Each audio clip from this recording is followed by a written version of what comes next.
Om Magnirmurti Chakshusi Chandrasuryo Vishaha Shrotrivak Vivritasha Vedaha Vayu Pranna Hridaya Vishvamasha Padbayam Prativihi Sarvabhutantaratma Om Shantihi Shantihi Shantihi.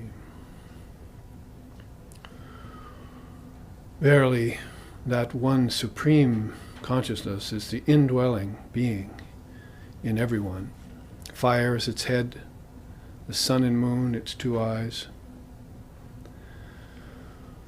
The revelation of Scripture is its cosmic mind.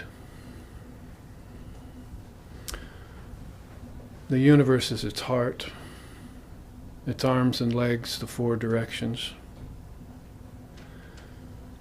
The wind is its breath, music is its voice, and from its feet the earth has originated. Om peace, peace, peace.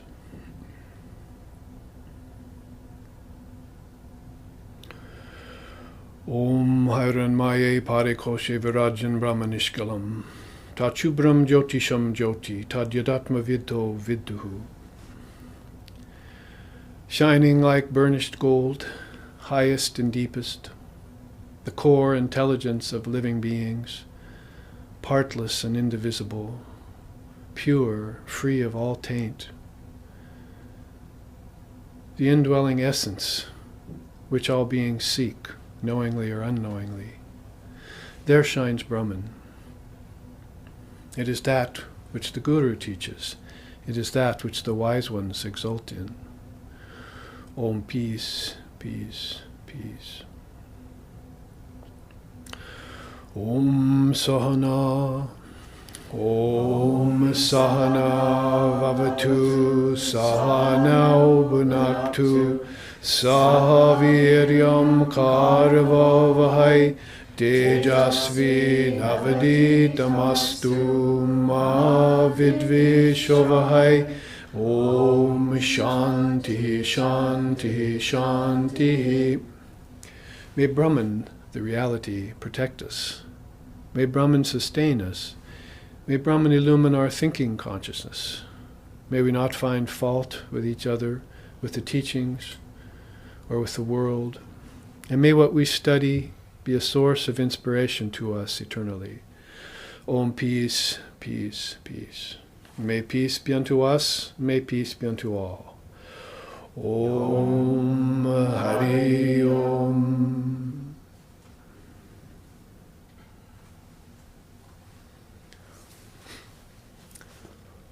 Good morning and welcome to SRV Oregon, where we are gathered here for a series of classes over Navaratri. Now this is the 5th day of the 9 days and 9 nights of Navaratri, which is Divine Mother worship all around the world. Millions of people are focusing their mind on the Vakdevi, the goddess of the word, or the goddess of the universe, or the mother of the universe. She's called by many different names. And all the saints and seers of different religious traditions know her and seek her grace. And so as we enter into this 5th day of the 9 days of worship of her, we will have our SRV Puja tonight and then in San Francisco next week in order to honor with a major worship the Divine Mother of the Universe, whose subtle presence is the backdrop, foundation behind everything. Much like that Brahman that we just chanted about. And it was she also who placed that supreme soul within us, the Atman it's called, which the Vedanta studies very carefully and meditates upon. Now before I start into the Shvetashvatara Upanishad, which is our class for today, I wanted to mention very reverently and very seriously that we note Swami Swahanandaji Maharaj's passing yesterday. The Swami, who is the head of the Los Angeles Vedanta Center and several other centers which he started in his long series of works here in the West. That Swami of the Ramakrishna order, who is very, very kind and very supportive of our own SRV associations, efforts and attempts to bring Vedanta into the Western consciousness, and other salient forms of philosophy too, Samkhya and Yoga and Tantra and Buddhism and so forth. These are all indigenous to Mother India's wisdom traditions. So with our remembrance of Swami Swahananda, and also acknowledging that he passed away in a very auspicious time, as these great souls are bound to do, right here in the fifth day, or very middle of Mother worship, we see him as being in her arms and merged into Ramakrishna. Ramakrishna Gata Pranna Sarvantan Pranamamyaham, as we chant in our own pujas here in SRV. We salute those servants and the servants of Sri Ramakrishna Paramahamsa, who have their life force merged in him, as is instanced by about 5 or 6 million people now today who are following closely that great being called Sri Ramakrishna Paramahamsa, whom Swami Swahananda was fully dedicated to. So with that said and accomplished, and with him as a formless essence behind us, one with us now, we can enter into further studies upon the Shvetashvatara Upanishad, which, if you were with us last week, both the live streaming audience and our live audience here at the SRV ashrams, you'll remember that we finished chapter 4, a sort of a turning point for us in this almost year-long study now of the Shvetashvatara Upanishad. And we entered into chapter 5, and those slokas that we just finished in chapter 4 had to do with these last 2 charts that I left facing you today, so that you will remember that we were coursing through that rather enigmatic presence of ignorance in our mind.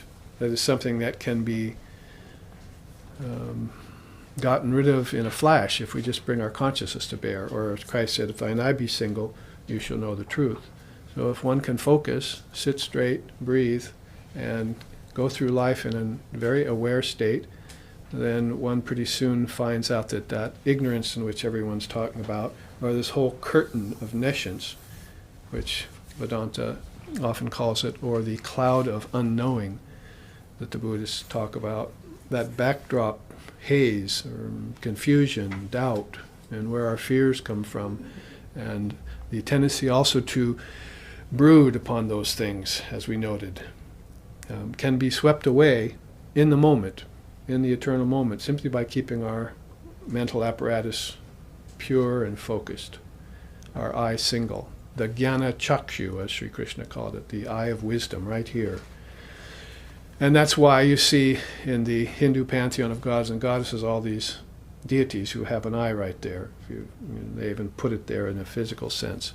So they're intimating that there's a higher level of consciousness going on in that pantheon of deities, and that they are also looking out on humanity and wanting us also to live a divine life, live in a non-dual state of mind. Non-duality is pretty much the foundation of what we call Vedanta. You are in a Vedanta class here and now. And so when we speak about this all-pervasive consciousness, we call it non-dual. We also speak of it in terms of Advaita Vedanta. This is a word most people are becoming familiar with now, Advaita, A-D-V-A-I-T-A. Then we're speaking in terms of that eye made single, which sees inwardly as well as outwardly. Sri Ramakrishna used to say that some beings lived in houses with closed windows. That is, they can't see outside or inside. And other beings then can open those windows inwardly and see both outside and inside. So that's our responsibility, if we want to call it that, for our spiritual life. We have to be active participants in our own spiritual life. And that being the case, then we begin to do practice that would reduce the curtain of nescience, thin it out, as we are talking about. And also begin this trajectory that we looked at last week, whether you look at it in terms of fulfillment or discipline, of marching up the ladder. You can go beyond excitement, and you can go beyond happiness. You should. And then you'll find a sort of abiding inner joy that doesn't depend upon outer circumstances. That is, even when sorrows come, you'll always continue to sing the name of the Divine Mother of the Universe, as we sang last week, basically. Remember that song? Shukir Vashana Karo Arkadin. So he's talking about getting rid of shukir, happiness, sukha, you see right here, happiness, and vashanas, desires. We also should try and transcend our root or base desires and begin to look in terms of these higher desires, or sometimes they're called aspirations, that are the inmost portion of our heart, what we begin to make contact with when we close our eyes in meditation. And all of a sudden we feel like we want to pray inwardly, or we want to gain fulfillment. Well, this whole trajectory of fulfillment, as we looked at last week, moves on past joy into the gaining of wisdom. And after that, one is content with what inside of oneself, because one finds that all wisdom is within oneself, whereas before everyone was looking outside for that kind of fulfillment. And that wisdom satiates that for good. And you feel content and happy with what lies within you, the kingdoms of heaven within you, if you want to put it that way. And then an overall peace called shanti, as we just chanted 3 times. Peace on the outside, peace on the inside, and peace, transcendence in the transcendent realms, or with the gods and goddesses. Or absolute peace descends upon us, and we feel that, as Sri Krishna says in the Gita, that abiding peace of yoga, which when one feels it, one feels like there's nothing like it. One can never have anything like it when one rests in that kind of non-dual abidance. And that leads to that equanimity, and finally to bliss, a bliss that goes beyond the limits of joy and happiness. It's an abiding bliss, so they call it by that Sanskrit word ananda. And finally, one reaches the trajectory of fulfillment. Now, if you're going at it from the discipline side, you usually start with the Dharma. When I think of the teachings of the Dharma, says Milarepa, I cannot help but want to share them with other beings. So he's very inspired by hearing the Dharmic teachings from his teachers, so he wants to spread it broadcast. And therefore, people will begin to hear the Dharma, and that's the first step of any good spiritual practice, is shruti, to hear, or shravana, sometimes they call it. And then when one hears it, one begins to seek it out in holy company. So you'll find yourself not at parties seeking excitement anymore. You'll find yourself going to these groups of people who are calm, equanimous, blissful, fulfilled, content, and they want to just hear the truth. That's why Shiva has a horn in his ear sometimes, you see. He's hearing the sound of Om, and everything from the sound of Om comes down and trickles down into the realm of wisdom and knowledge. And as he'll show you in a minute with this other chart that is underneath, it starts from lower truth and moves to higher truth. So one has to make a start, and that start is usually found in the company of holy beings, sadhu satsanga. It's one of the great sentinels that begins to transform one's life completely, and one seeks out then only the company of the holy. Then scriptural study is, of course, going to be enjoined in. You're going to get a renewed interest in those scriptures that you thought were dead, dry, tired, pedantic, and plodding, habitual, ritualistic. And you're also going to, as your mind awakens, you're going to infuse those scriptures with that new intensity that you're feeling. And these words begin to make very powerful impact upon you. That's why we call her the Divine Mother of the Universe. We sing to her, Jayanti Mangala Kali, Bhadra Kali Kapalani, Durga Kshama Shive Datri, Swadha Swadha Namostute.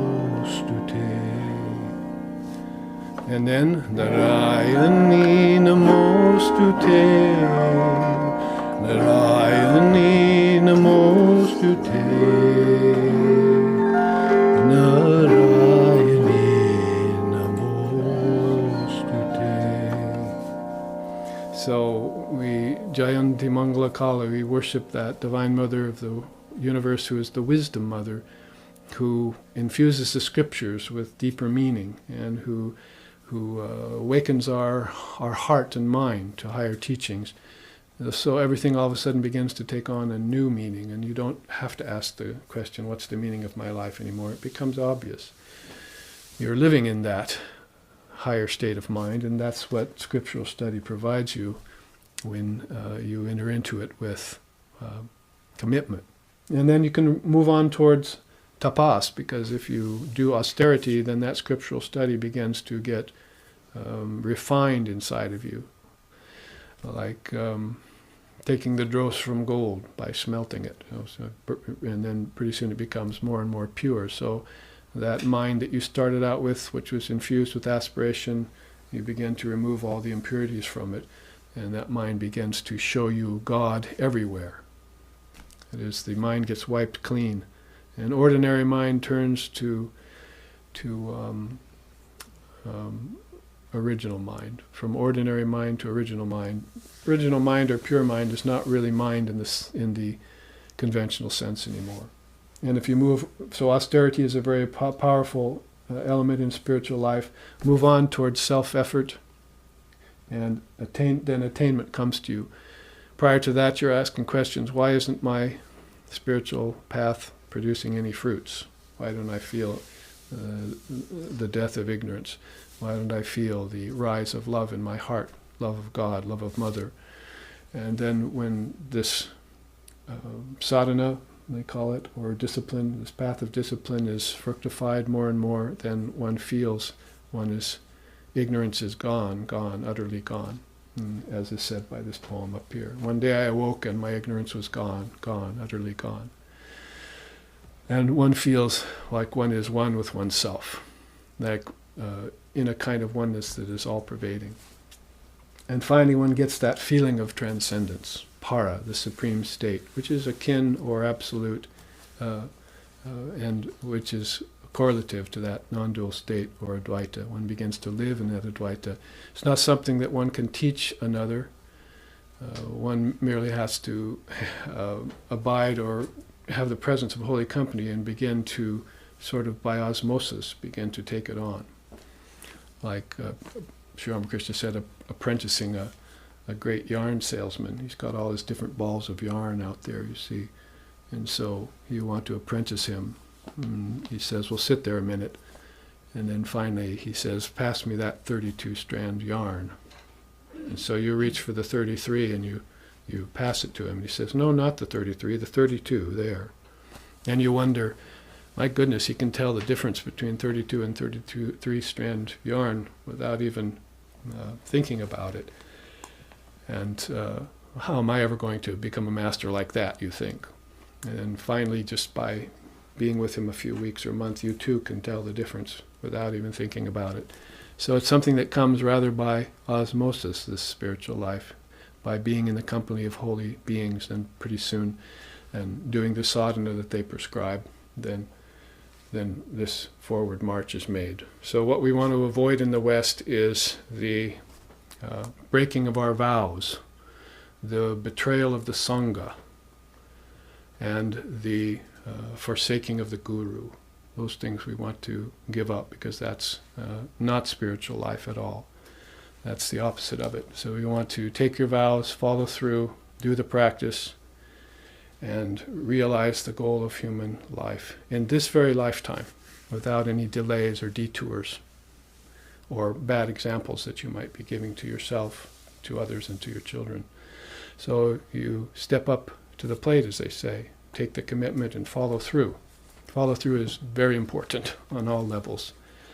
There are many people who can speak marvelously about the truth, but very few who have realized it. So we have to be at that constantly. Vivekananda said, this Jnana Yoga, it may be the swiftest way to God, to realization, but it's also the most difficult. And so one's going to have to be at it for a lifetime or two, constantly at it, in order to thin out this curtain of nescience so that the abiding background of truth and wisdom and knowledge will come through, will shine through, and pretty soon dissipate it completely. And then you too one day can wake up and say, My ignorance is gone, gone, utterly gone. And you won't remember what ignorance was, nor you will remember how it felt to be ignorant. Just like you don't remember right now what it was like to be in kindergarten. You have to go back and hang out with kindergartners to find out what that feels like again a little bit.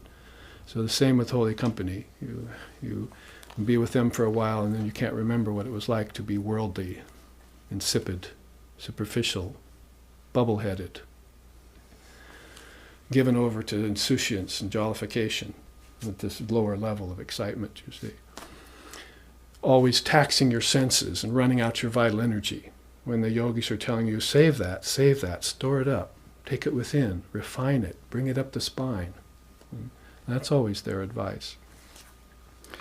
So with that as a preamble, then what we want to do is start out with a new chart.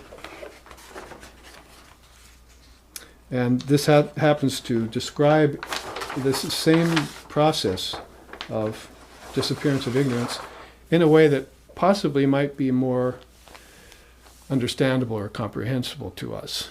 Basically, it's about this march from lower truth to higher truth. You remember how we say it in Sanskrit, right?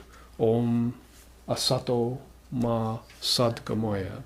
From asat to sat. Tamaso ma jyotir gamoya. From the illusion of death to eternal life. And amritam gamaya, that is asato ma satgamaya, and then tamaso ma jyotir gamaya, from darkness to light.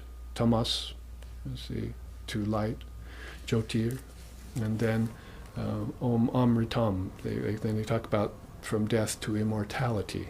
From the immortality is not the best word in English because immortality suggests that once you were mortal and then all of a sudden you became immortal. That's not the case with non-dual truth. You were always immortal. You were always eternal. You just fell out of the realization of that and assumed yourself to be mortal and took on a body and took on an ego, as we were talking about yesterday. But consciousness always remained detached, watching that, watching the assumed you fall into that state and return to its non-dual state and falling out again. Basically, that's close to what we do when we go from waking to dreaming to deep sleep tonight and every night. We kind of get closer to our true nature, and then we fall back and identify ourselves with body and senses. So consciousness is, at least by appearances, able to shift, isn't it? Eventually you'll find out that it doesn't shift at all. It's all pervasive, and you're the one that's shifting back and forth between levels of it. That is your mind, your ego-mind complex. But that's one reality, is the backdrop in which you play, in which you sport, in which you rise, in which you fall. Just like waves in an ocean, always rising and falling, but nevertheless still consisting of water, and also when they lose their form, right back to the ocean again, the ocean of consciousness. So let's read the first sloka with that as our filter of chapter 5. He says, that is Shvetashvatara, the great Rishi, after whom this Upanishad is named. He says, ignorance leads to the perishable. Wisdom leads to immortality. Entirely different from both of these is the imperishable, infinite, secret, supreme Brahman, in which exists wisdom as well as ignorance, and who governs them both. That supreme Brahman. They sing about it. Krishna sings about it in the Gita, for instance. Vasudeva Sarvam, Vasudeva Sarvam, Suridam Sarva Bhutanam, Vasudeva Sarvam, Vasudeva Sarvam, Vasudeva Sarvam, Ekameva Dvaitayam, Advaita, Vasudeva Sarvam, Atmani Vishvadarshanam, Manmayi Mamum Pashrita, Sarvaloka Maheshwaram, Vasudeva Sarvam.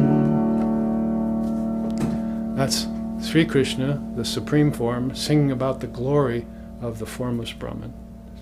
Vasudeva Sarvam. You all that is, you see, sarvam, everything. And by such adages as we just heard, ekameva dvaitiyam, you see, the oneness of Advaita. And sarva loka maheshwaram, the Lord of the universe. So in that song is listed everything that you find in this sloka. That is, if you're trying to resist evil, if you're trying to make a march against ignorance, then you're probably doing it from the wrong direction. You probably should start from the standpoint that Brahman is, that wisdom is eternal, and that ignorance is an illusion. If you start out saying ignorance is real and start to do away with it, that's not a very good way to do it. See, resist not evil. So basically you should be looking for that light within you that will naturally dispel darkness. Is there any darkness around the sun? The sun just shines. Darkness has no place there. Darkness runs away immediately from that huge light. So that's the light of your soul. If you bring it out, then darkness will leave your presence. See? And you won't have to say thank you for being in my presence anymore. See? It'll be gone, gone, utterly gone, won't it? So that's the state that ekameva dvaitiyam, that's the non-dual state that all beings live in. All enlightened beings live in. And they're not going to fall any lower than that. That's their default zone. If they have to come down at all from that, it'll be for your sake. So one young man sitting here last week asked me, what's the best way, to pray to God for His grace or to go and do away with your own ignorance? I said, go and do away with your own ignorance. Because why bother God? You see, we should be man enough, human enough, woman enough, strong enough to do away with our own ignorance, especially since it's illusory. So we take this Vedantic approach, this Advaitic approach to it. And this sloka is very nice in explaining that, isn't it? Ignorance leads to the perishable, wisdom leads to immortality. Entirely different from both of these is the imperishable Brahman. Krishna says much the same thing in the Bhagavad Gita, not just as I just sang, Vasudeva Sarvam, but he said, here's my eightfold nature called Prakriti, the five elements, the five senses. That's my external nature. My internal nature, unmanifested Prakriti, is everything held in abeyance. Everything, name, form, time, space, causality, all the cosmic laws, everything that's inside of you, the power of attraction, the guru, the power of guidance in you, Ishvara, the Supreme Brahman, the Supreme Brahman in form, everything from that plateau on down is unmanifested Prakriti, what we can't see, taste, touch, hear, and smell. And that's the second world in us, the you of Om, as we've been talking about. And then beyond both is that Supreme Brahman, which is essentially formless, and which can only be known by merging into it. If thine eye be single is really just the beginning of that merging into formlessness, isn't it? Because you're still seeing a form of Brahman, and you're still living on the level of visions and higher truth. It's not until it arrives to this Sahasrara chakra that merging into formlessness takes place. And that's called Nirvikalpa Samadhi in Vedanta, or, as I was teaching in prisons this last week, a Sampragata Samadhi. I was showing the inmates in prisons the tree of yoga, from the yamas to the niyamas to posture, to breathing exercises, to control of the senses, to concentration, to meditation, to samadhi, and the different levels of samadhi that the Father of Yoga lays out, as we've taken on retreat many times here in SRV, and as we studied time to time. Yoga Vedanta, the very beautiful hybrid of yoga and Vedanta. Patanjali and Vedavyas, whom have a ongoing and eternal connection. Vedavyas did a full commentary on Patanjali's Yoga Sutras, which is very enlightening. The father of Vedanta commenting on the father of Vedanta's, father of Yoga's system. It's very unique in philosophical history. So in whom exists wisdom as well as ignorance. Now let's look then at this chart that's before you. Now you must start at the bottom. Sorry to say. That is, in much the same way that ignorance persists, Shankara and others in the Vedanta call it mithya-gyan. It's false knowledge. And so what we're talking about, you have your truth, I have my truth. And that's false knowledge. There is just one truth, that's true knowledge. And one has to raise oneself up to find it. Swami Vivekananda said very nicely, there are two tendencies of the human being. One is to try and drag Brahman down to the comfort zones. Drag Brahman out of formless into name and form. Good luck with that, as they say, because Brahman won't come. Or the second tendency is to raise one up to that Brahman. So he said, unfortunately, most people take the first route. They try and drag Brahman down to the world. But God is not in the world. The world is in God. So you're going to have to shift everything on its ear. You're going to have to turn away a 2% shift in your consciousness to look around the curtain of nescience and to look around all Maya and to look around samsara, just like a wind blowing around an impediment if it can't blow through it, to get this view of the non-dual truth and be free. A glimpse of it at least is going to be very beneficial for you. And so in that way we have to take some unique tacks in this path of ours. We have to be flexible. So mithya-gyan, false knowledge, has to be looked around. Like for instance, I'll show it to you later, but there's a beautiful quote about the Shankara talking about the snake and the rope. That a rope in the darkness looks like a snake, and so you get frightened by it. But it never was a snake, and your fear is unfounded. So that's mithya-gyan, sort of like the son of a barren woman. That's mithya-gyan. It doesn't make any sense whatsoever to say it. It's a contradiction to itself. So that's this illusory Maya. It doesn't make sense. You shouldn't try and make sense out of it. You should try and back off from it and see it from a distance, like a fog bank. The sun will burn away the fog bank. So concentrate on the sun. Get to where the sun is. Get to high ground. You can watch those foggy devils and demons and phantoms and projections of your own mind, which is as yet uncentered, disappear in the sunlight of higher knowledge. Get to where there's some sun shining. So with those metaphors, we look at this called mithya-gyan. You can see here actions which are mindless, deluded, violent, harmful, spiteful, hateful, jealous, and evil. That's all the space I had to fit in a few words, so those are the ones I used. It's really what Krishna calls in the Gita asuric behavior. That is, what's the contradiction there is that Atman is in everyone and in everything, so it must also be in the evil. So that's a concession that we make in Vedanta that isn't sometimes there in the fundamentalist religions. But however, that has been so covered over by the veil of nescience, so much fear, so much doubt, so much ignorance, so much brooding, so much power, so much dominance, so much money, that finally that real true self within becomes completely obscured. That's called avarana shakti, isn't it? We'll see about that in a minute.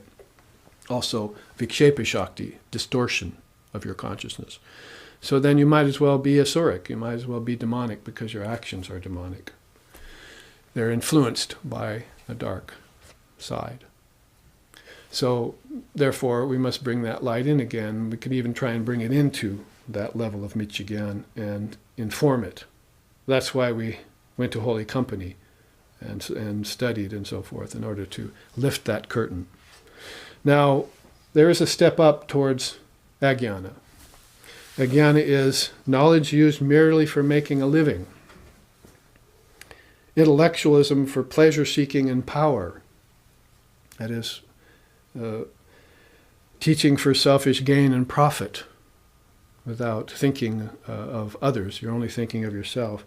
And then gaining of scholarship for fame out of ambition. The name, fame, and gain game, as Ramakrishna used to call it. Name, fame, and gain. So they know not truth who seek such selfish ends, right? So basically, Vivekananda also mentions it in his Song of Sannyasam. So there is a problem with that level of ajnana, is that it's very selfish, and that's why they sing. Nama japane kyu chor diya Ramanam, japane kyu chor diya Rama. Nama japane kyu chor diya. Tell me, O mind, why have you given up uttering the holy name of Ram? When you should be renouncing your anger, deceit, and evil actions, you have instead sacrificed your love of truth. You see.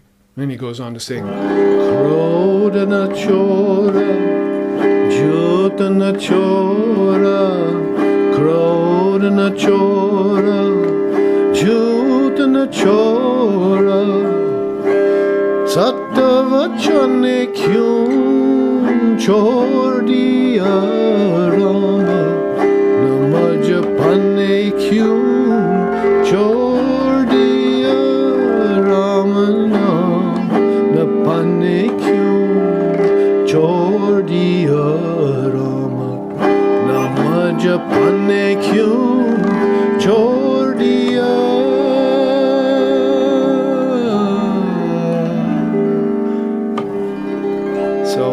Kalas was the singer of that song.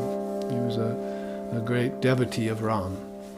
And so he sings this pursuit of money, you see, this pursuit of money for selfish gains alone is causing you to forget the Lord. In yoga, Patanjali would say aparigraha. There's a kind of difficult premise there that the Westerner can't understand. Usually it's called non-giving and non-receiving of gifts. See, aparigraha. Why shouldn't I give and receive gifts? Isn't that a good thing? Well, strings are attached. And besides, when you get into giving and receiving of gifts on the level of lands and money and so forth, then basically it takes your mind away from Ram, takes your mind away from God. And so you forget your past lifetimes, and you begin to think that you're an individual soul living in a body for one lifetime. And you never find out these hidden secrets, these esoteric truths that are back inside of you. Because you're taken outward, you see. So it robs you of your true nature, blinds you to your true nature.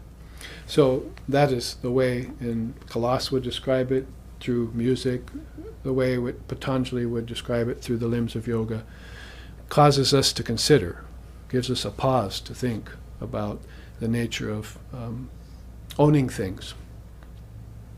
Being custodian of them is different, but to own them and say, these are mine, that causes a problem because it takes your mind away from the reality, which is objectless, isn't it? It doesn't have anything. True nature, God, doesn't own anything. Or you could say it owns everything, but even if it does, it's totally unattached to form. It never breaks into form. It always stays in a formless sense, which is what the seers do when they enter into that third eye of wisdom and above. They enter into a formless state, and they like it so much, it's so free of decay and responsibilities and various things that pull the mind down into the world, that they like to stay there. That's where they're going to abide, in that higher state. And so they'll move amongst the objects of the senses, but they won't become attached to them. So that's a little bit of a description of this level of agyan. It's the opposite of gyan. Let's look at gyan in its layers now. Pravritti gyan and nivritti gyan. Basically, pravritti gyan has to do with the world of practical doings, and nivritti gyan begins to transcend and go beyond the world of everyday life. Down at the level of jnana to pravritti gyan, we see it starts with preoccupation with facts and figures, gathering of information for ego gratification, secular subjects gained for conventional means. Speaking of teaching in prisons, Sri Ramakrishna used to have a story. He said, basically, a clerk got caught for some dishonest doings, and he was sent to prison. But when he got out of prison, he just went back to being a clerk again. So basically, there's a way of interpreting that story. It says, if you get out of the prison house of this world and realize something beyond your everyday mundane occupation with job and so forth, and then you see a higher truth there, but then when you come back, you tend to just go back to the ordinary and to the normal, and you forget that vision of truth you had in prison, in the prison of higher consciousness, that is. So basically, one should bend all efforts to try and rise out of that conventional way of thinking, pravritti, satisfy all duties in as best way as one can, but then always try and focus one's mind inside, one's efforts inside, to develop a spiritual life. And then the gathering facts and figures and everything's for ego gratification, then you probably won't want to start putting your name on solar systems and various things like that, or naming it after your wife or something. Anything in name and form begins to sort of pale to insignificance, and you begin to look towards this nameless, formless reality, which is much more attracting, all attracting. Now, knowledge utilized for altruistic motives is right in the middle, isn't it? So there's a kind of a turning point in people's life where all of a sudden they start thinking about others instead of their self. Everything up to that point has been sort of guided by the ego. But as soon as one begins to think about the good of others and starts to sacrifice the good of oneself, and that's generally described by the word of altruism. And it's not the highest preoccupation, but it's a good pivotal point to go towards the selflessness which the seers talk about, which is beyond ego completely, even transcendent of ego, transcendent of works. Altruism is still caught up in works, and is therefore still caught up in success and failure, and loss and gain, and so forth. So there's a position beyond altruism that, as Ramakrishna mentioned so many times in the Gospel, that one will arrive at when one pursues the spiritual path inward. But that is a good pivotal point to note. It begins to assume the knowledge, the more pure knowledge, or the more real knowledge, jnanam. But the real essence of that begins to come out in another pivotal point called reading of spiritual books. In my own experience here in the West, not only my own spiritual life, but when I began to share this wisdom with other people, I noticed that for the Westerner who is rather intellectual, Swamiji said when he came here, that was a real pivotal point when they gave up novels and fiction and various things like that, and they began to focus in on a kind of literature that was scriptural in nature. Autobiographies of the great seers and saints and actual downright scripture began to appeal to them, and that was telling them about their relationship with God, which any good scripture should. A lot of the fundamentalist scriptures, there's a lot of sand mixed in with the sugar there, as Sri Ramakrishna used to say. So you have to be like an ant and leave aside the sand and just take the sugar. But in these non-dual scriptures that you come upon, you find out that it's not an admixture at all. It's really talking about one thing, Brahman. And then it's talking, if it talks at all down from that, it begins to talk about your relationship as an apparently individualized soul with Brahman. Notice I said apparently individualized, because you are always one with that, no matter how it appears to you. That's the good news in Vedanta, as we would say. And then if you come down even a little from that, you begin to talk about your relationship with the God with form. And if you want to come a little further than that, then you'd have to talk about sadhana, my practice. If you have to talk about your ignorance and your problems, they would rather not do that, because those don't really exist. Those are projections on your own part. If you are concentrating in these upper echelons of spiritual practice, you would not have problems. or they would seem so insignificant that you wouldn't want to talk about them, which is, by the way, opposite of our psychotherapy in the West, at least in the olden times, that basically it dredged up the contents of the mind and put it on display for you to feel very unhappy about yourself. You see? But basically this watering of the flowers instead of the weeds is the way that Vedanta talks about. And it's also been known in the Western traditions, like where there is hatred, let me sow love. Where there is anger, let me sow peace, and so forth. There have been other great mystics of different traditions that have talked about that. Pratipaksha bhavanam. Pratipaksha bhavanam. 7-syllable Sanskrit word. It means basically watering the flowers and taking the water away from the weeds. So you don't just want to water them both. You just want to put all the attention on these truths that the seers tell you about. Basically, you're not going to see those in yourself first, are you? That's why you're having such a hard time, because you don't feel you have any good qualities. They've submerged way down inside of you. So what you do then is you pick up a good book like that, and you begin to talk about, read about how the seers are expressing those deep qualities within the human soul, and then you begin to think maybe they are in there somewhere, and lo and behold, as you think that way, so they start to arise in you. Or you could say fall in you, because we were talking about it again in prisons yesterday, the last few days, about Dharma Mega Samadhi. It's a phrase used by both yoga and Buddhism. Dharma Mega, the rain cloud of virtues. So there's a time when you begin your spiritual study and you get into the deeper levels, and you're working towards Kaivalya, or isolation and freedom from form, from nature, that you come upon this realization that the kingdoms of heaven are within you, or all knowledge lies within you, and that's called Dharma Mega Samadhi. You don't have to go out and seek anymore for things that you thought you had to go out, that existed outwardly.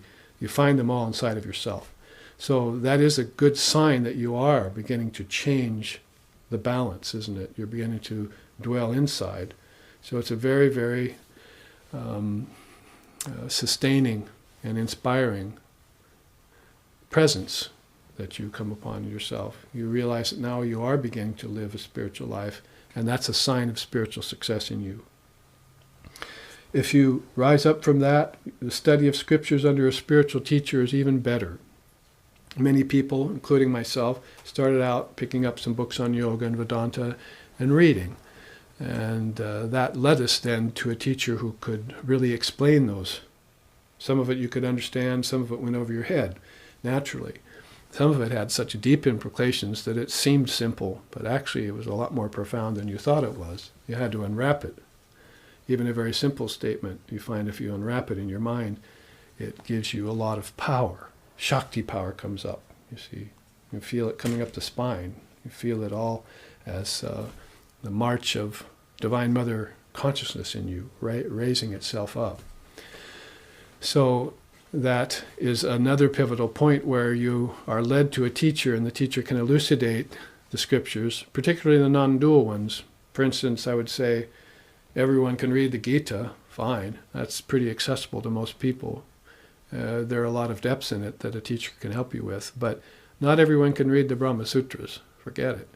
Those are like Vedantic koans, and they don't make any sense to you when you first read them. You're going to have to look into the great commentators to make sense out of something like that, and a guru is going to have to elucidate. They're very, very sparse statements, and they infer something very profound, and it's beyond your level of comprehension when you first get into it.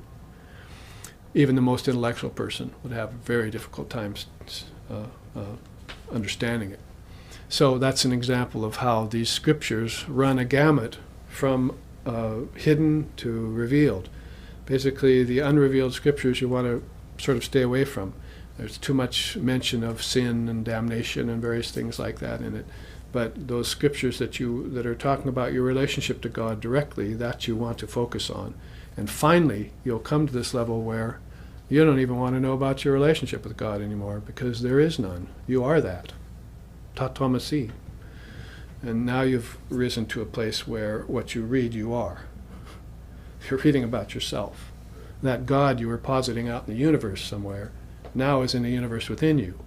Then after you find it in the universe within you, you find out that it is in you. It is you see. That's 3 levels of philosophy: dualism, qualified, non-dualism, and non-dualism.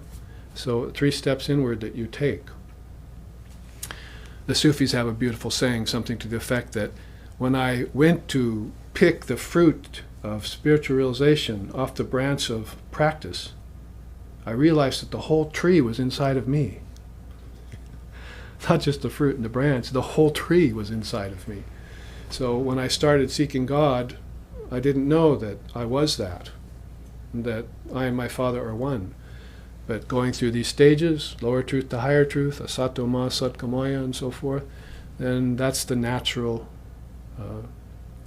result and the natural arrival. It is the Vedanta Siddhanta Niruktiresha Brahmaiva Jivaham Sakalam Jagatcha. It is the natural conclusion of the Vedanta that all is Brahman. Time, space, living beings, and the world. All is Brahman. But I would have to open my inner eye to see that. So the inner eye is opening as you reach up into this level of vijnana. After you study scriptures with a spiritual teacher, you begin to share that. A part of your spiritual discipline, you begin to have realizations, and so you turn around and you share that to those around you. In our tradition, Sri Sharda Devi, Holy Mother, whom we will worship tonight as a full manifestation of Kali and Durga and Lakshmi and Saraswati, has put it in that very succinct way. She says, you all belong to Ramakrishna now. You are non-dualist by nature, and your matters are solved if you've taken initiation into Ramakrishna. However, once you turn and help people along the way, since your path is already set out and solved and your arrival is guaranteed through the mantra of Ramakrishna, then once you help others as you go along the way. This is Mother, compassionate Mother, trying to convince you that everything is fine, everything is direct and headed in the right direction from you. You're on the right trajectory, so you might as well take a few souls with you. Take a few friends. As my teacher Swami Sheshananda used to say, in Vedanta we go hand in hand to Brahman.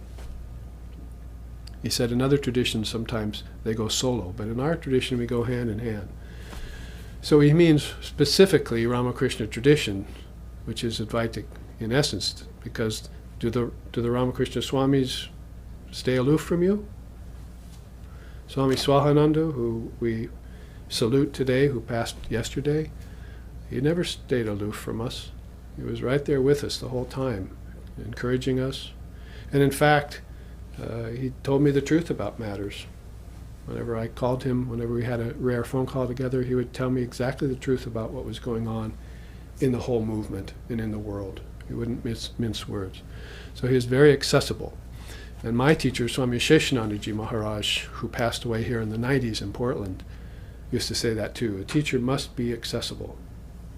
None of this on the throne business, you can call my people will call yours later and get together, you see. It was accessible right here, right now, in everyday life. You could approach them and talk with them as if they were the same as you, because they are the same as you, aren't they, in the ultimate rendering. Along the way, you're going to want to exercise some reverence, some service to the teacher.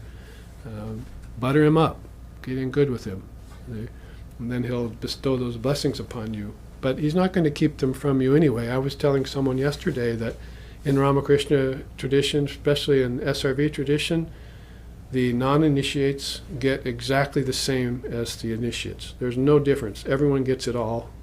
The only thing is the non-initiates don't get the mantra, because the mantra is specific to Ramakrishna.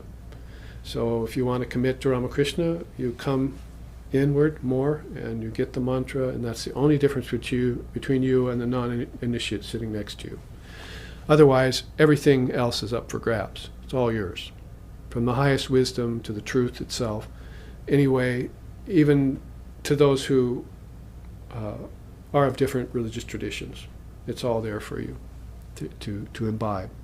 So this is the universality of Vedanta. It's non-denominational in that it doesn't have one prophet and one book.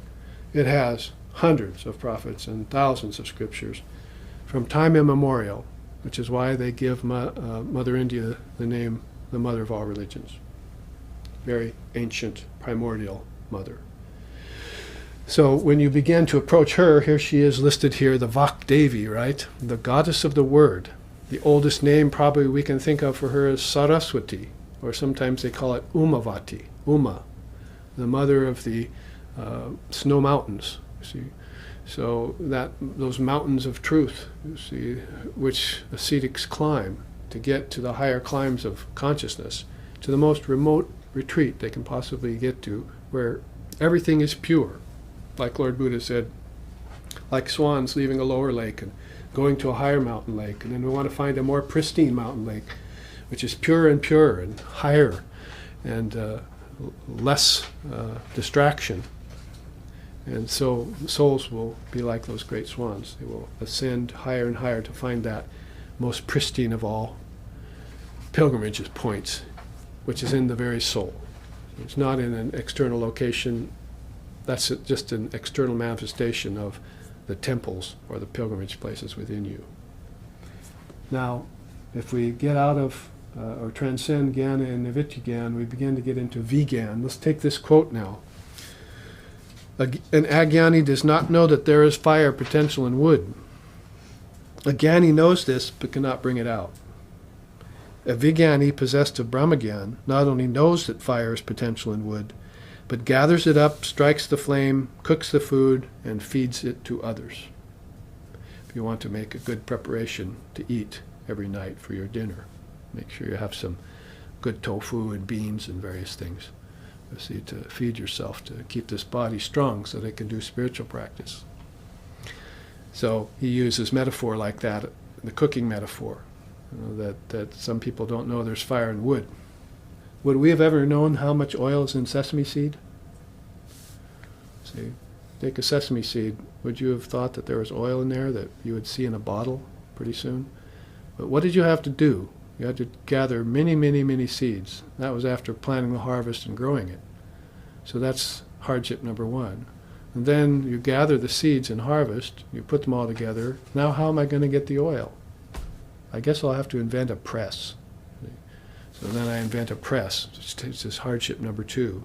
And then I begin to press the seeds, and just a few seeds only gives me a drop. So now I can taste the stuff. Now I can prove to myself that there's oil in sesame seed. Well, people have a very hard time proving to themselves and to others that God exists within the human soul, like that oil inside of a sesame seed, or like butter inside of milk. You have to churn it very hard in order for it to rise. Let it sit in a quiet place, you see. Meditation is the quiet place. So churning it is doing the sadhana, letting it sit as meditation, and then lo and behold, what will rise is this Atman from behind the surface. I'm going to show you more about that in terms of the three kinds of Shaktis in a minute. Let's finish up this chart, 2.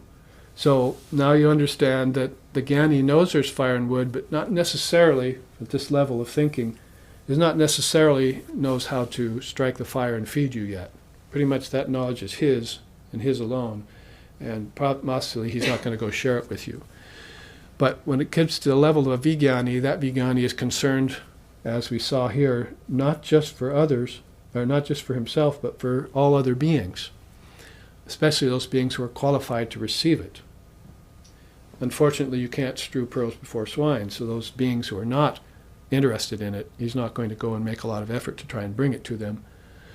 So he's going to go and look for those qualified people who are ready to hear and receive, and who will make swift progress so that it will fatten up the numbers of the enlightened in the world. You see, we need more enlightened souls, especially in the West, particularly in America.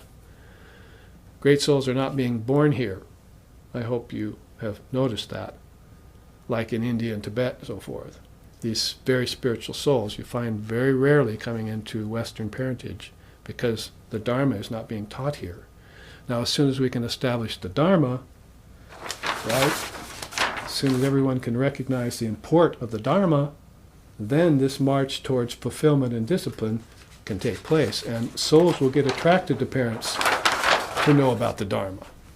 That's kind of the bottom line right now, if you want to look at it in a historical perspective. That's probably the bottom line. See, we better make ourselves dharmic, teach our children the Dharma, so that this will have a chance to grow over several lifetimes.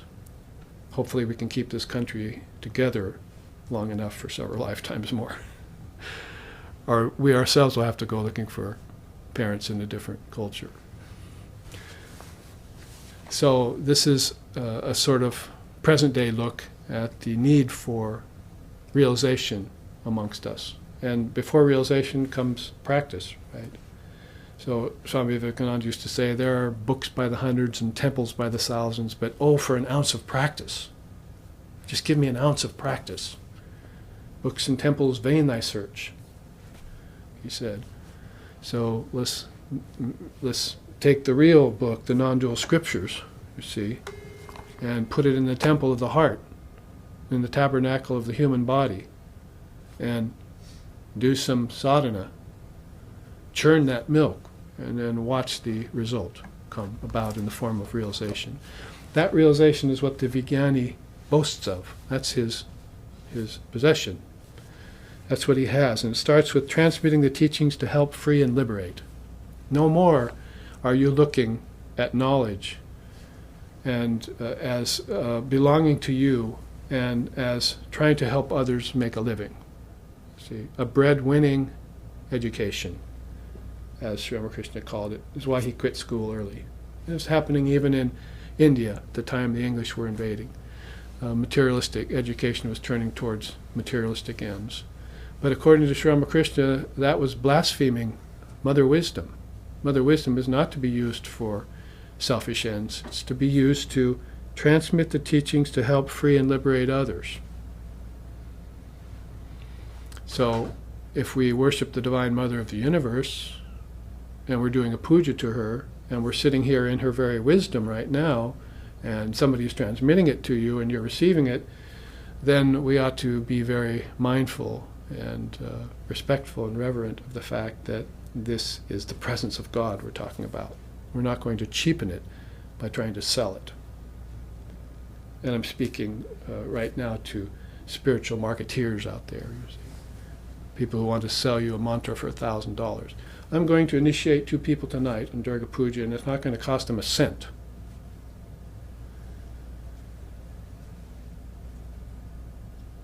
It's the most precious thing in the world. You don't sell it. Haven't you understood that yet? So, when people take initiation into the path of God, it's a very precious thing, very sacred thing. See? And you want to make sure that all the grounds and all the preparations and everything around it is as sacred as possible, so that what gets transmitted is the essence. You know how our Holy Mother, Sri Sharda Devi, put it. Everything I had to give you, I gave you at the time of initiation. That means when she told you the mantra, you were getting enlightenment transmitted to you at that moment. Now, in my past, when I took initiation from my teacher, I didn't know that. Didn't know what I was getting in that moment. But I had one of these rare Western souls named Lex Hickson, who told me, do you know what happened to you when you just got initiated? And then he told me that the transmission of enlightenment had come. And later on, my teacher, I heard from my teacher, and he said that basically we asked our teachers, who were the Indian swamis, how many lifetimes does it take when you get the mantra? And when you get the mantra, you are liberated. That's it. You just don't know it. That is, the mind doesn't know it. The mind needs to catch up to the fact of what just happened to it when it received the mantra. Mantra is the liberating word of God. It was in the beginning, and it was with God, and it was God. It's connected up to the deity, the highest deity, Mother Wisdom. So that realization might not dawn right away, but it'll dawn over time, because faster than the speed of sound is the speed of light. Faster than the speed of light is the speed of thought. Faster than the speed of thought is consciousness, Brahman. It's faster than the fastest, slower than the slowest, higher than the higher, and lower than the lowest. It outstrips everything that runs. That's a quote from the Upanishads. It's all pervasive, so it doesn't need to move. Right? That's the idea. So that's what you think about when you arrive at the level of a Vijnani. The first thing a Vijnani would think about would be transmitting the teachings to help free and liberate. No more hands-on, you see. No more manipulation of what happens. You just know the truth has set you free. Now you give it out to others so that they can be set free, and that's your only purpose. It becomes your only purpose in life, in case you haven't noticed. After that, worship the deities in a non-dual state of mind. Now down here you might have been worshiping the deities in a dual state of mind. I and my father are not one. I and my mother are two. Me and the deities are thousands and thousands, if you look at the Hindu pantheon. But as you begin to come inward more in your consciousness, you realize the connection of mantra to deities, to wisdom principles, that is tattva gyan, to meditation on the deities, upasana gyan, and you realize that the two have a connection. The mantra is connected to a deity, and there's a whole line of teachings that go in that arc between the mantra and the teachings and the teacher. So now you begin to put it together like that. It's just like that trikona that's going like that. You see, fulfillment, sadhana. Pretty soon it's going to reach the apex, isn't it? And become one. So that's how I saw my teacher, Swami Sheshananda, bowing over at the altar, offering flowers in his 80s and 90s. And I said, I thought I was coming to an Advaita teacher. What's he doing worship for? Seems dualistic. But then I'd see him get up on the podium later that day and speak about non-dual reality, see, without deviating. So I noticed that basically there must be something more going on to Advaita than just some sort of formless condition, because all of this is happening too. When you go into formlessness, yes, all of this disappears, just like your deep sleep state tonight. That's one time when you experience formlessness. You don't know who you are, where you went. You don't have any body. You went into deep sleep and you weren't dreaming. So what happened to you then? You have to meditate on that. And meditation itself is another state of formlessness in which you experience that higher bliss. When Sri Ramakrishna experienced it, his hair stood on the end of his arms. He got goosebumps, you see. And then his eyes rolled up in his head, and his tongue clove to the roof of his mouth, and he was gone. What to speak about? My ignorance is gone, utterly gone. What about my whole mind is gone, utterly gone? If mind is gone, there's not going to be any ignorance, or no mind, never matter. No matter, never mind, as he used to say. So this high state of consciousness is beginning to be approached when you can see the deities and worship them in a non-dual state of mind. This is just Gauna Bhakti outwardly, and I'm offering a flower there. It really is Raga Bhakti, because as the hand goes out and offers to the deity, there's an unseen hand going in and offering to the deity in the heart, you see. It's one hand. And then after it's offered in the heart, the deity receives it and is joyous, is blissful. And then there you are in the highest state of mind, beyond all dualities. You're beyond deities, and you're in a non-dual state of mind. So that's how to move about everything, to deify everything. Houses, cars, streets, cities.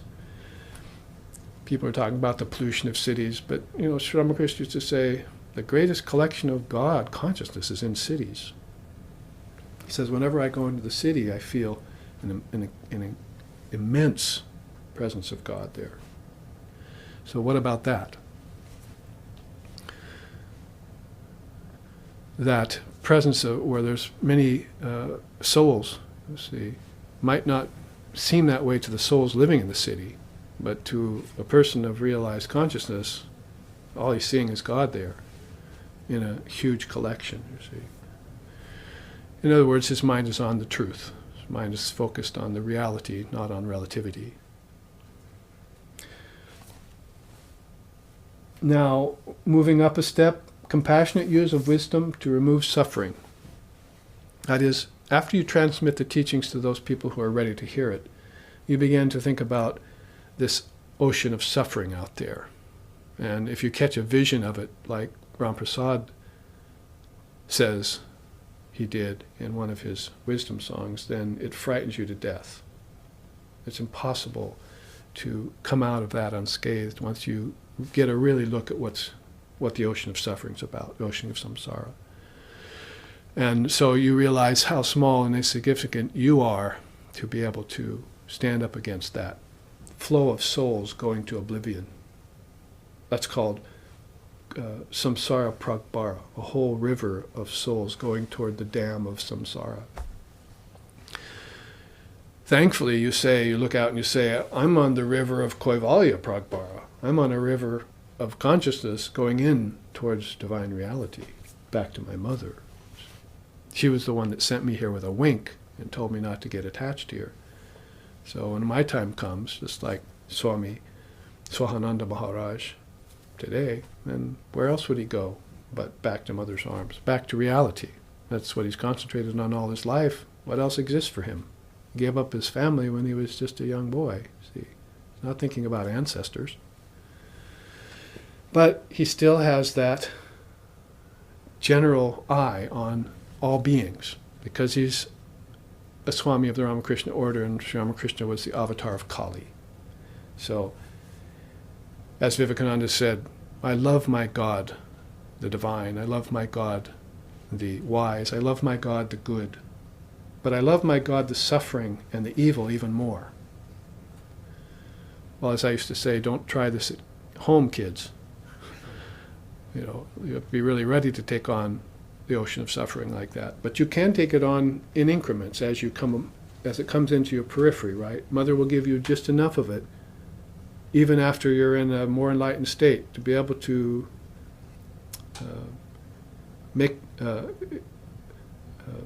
have some effect, overall effect, on the consciousness of human beings. And so you don't go out looking for it necessarily, but when it comes to you, to your periphery, you have to stand up and deal with it in the form of various things that Maya is throwing up.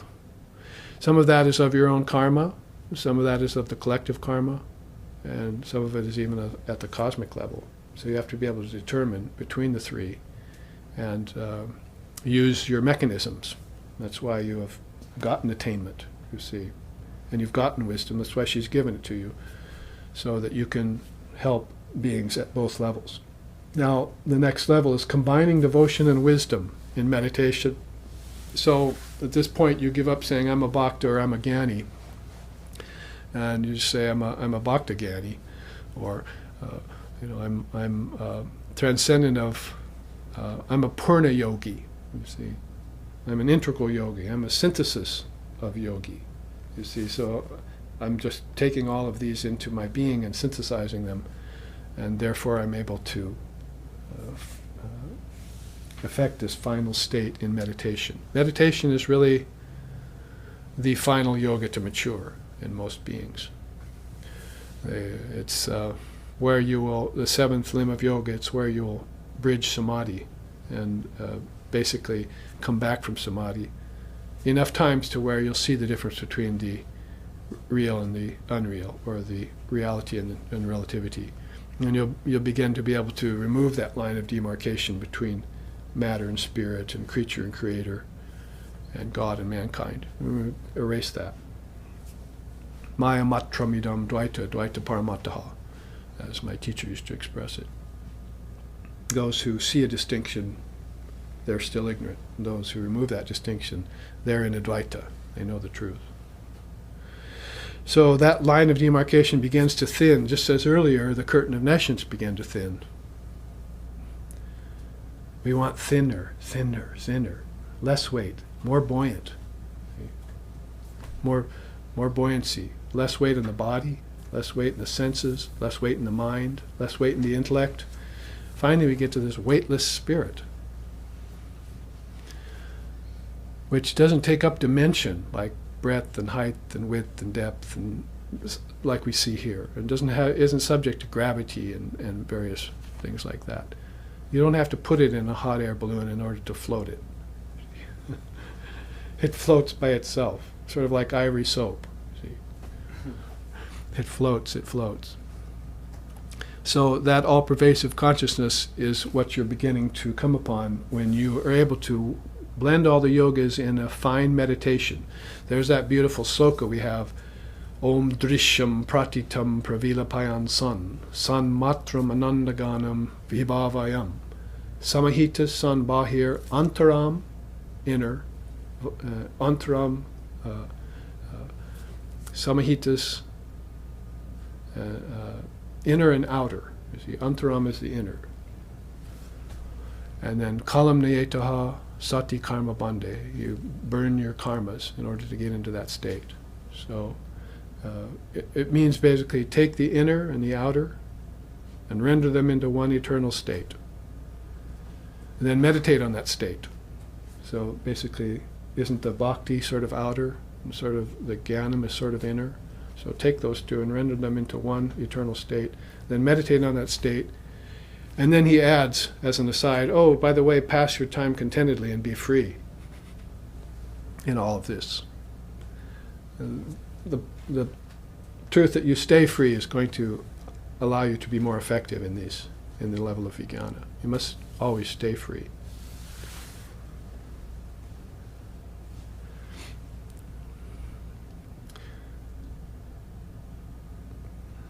Now the next step up is acquisition of direct spiritual experience.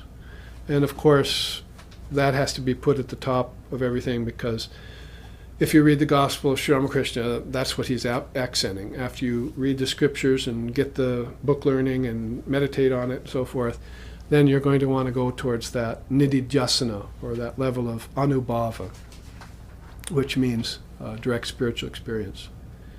He accents that for today's devotee. If you're coming into your own, spiritually speaking, and you're beginning to do a practice, then he wants you to know, don't stop at book learning or occupying of temples or leave the teachings inside the ashram. Broadcast them out and take them into the outer world and strew them, broadcast amongst all people. Let them come by degrees to this higher realization that you've taken so long to mature in yourself, many lifetimes most likely to mature in yourself, in order to sit here and be able to take it in and understand it. See it, manana, roll it around in your mind. So after manana, there's nididhyasana, the realization of it and coming full circle with it to help others, as we said here. So direct spiritual experience, I would say, is as rare as hen's teeth. I don't know if any of you have ever seen those, but that's how rare they are. So you can count the spiritual experiences on two hands that you've had inside of 5 or 10 years. It's very rare that it actually comes to you, although people are calling all sorts of things direct spiritual experience. But direct spiritual experience is that which transforms you. There'll be a noticeable transformation going on to you inside. The shifting of consciousness away from old ways into new ways.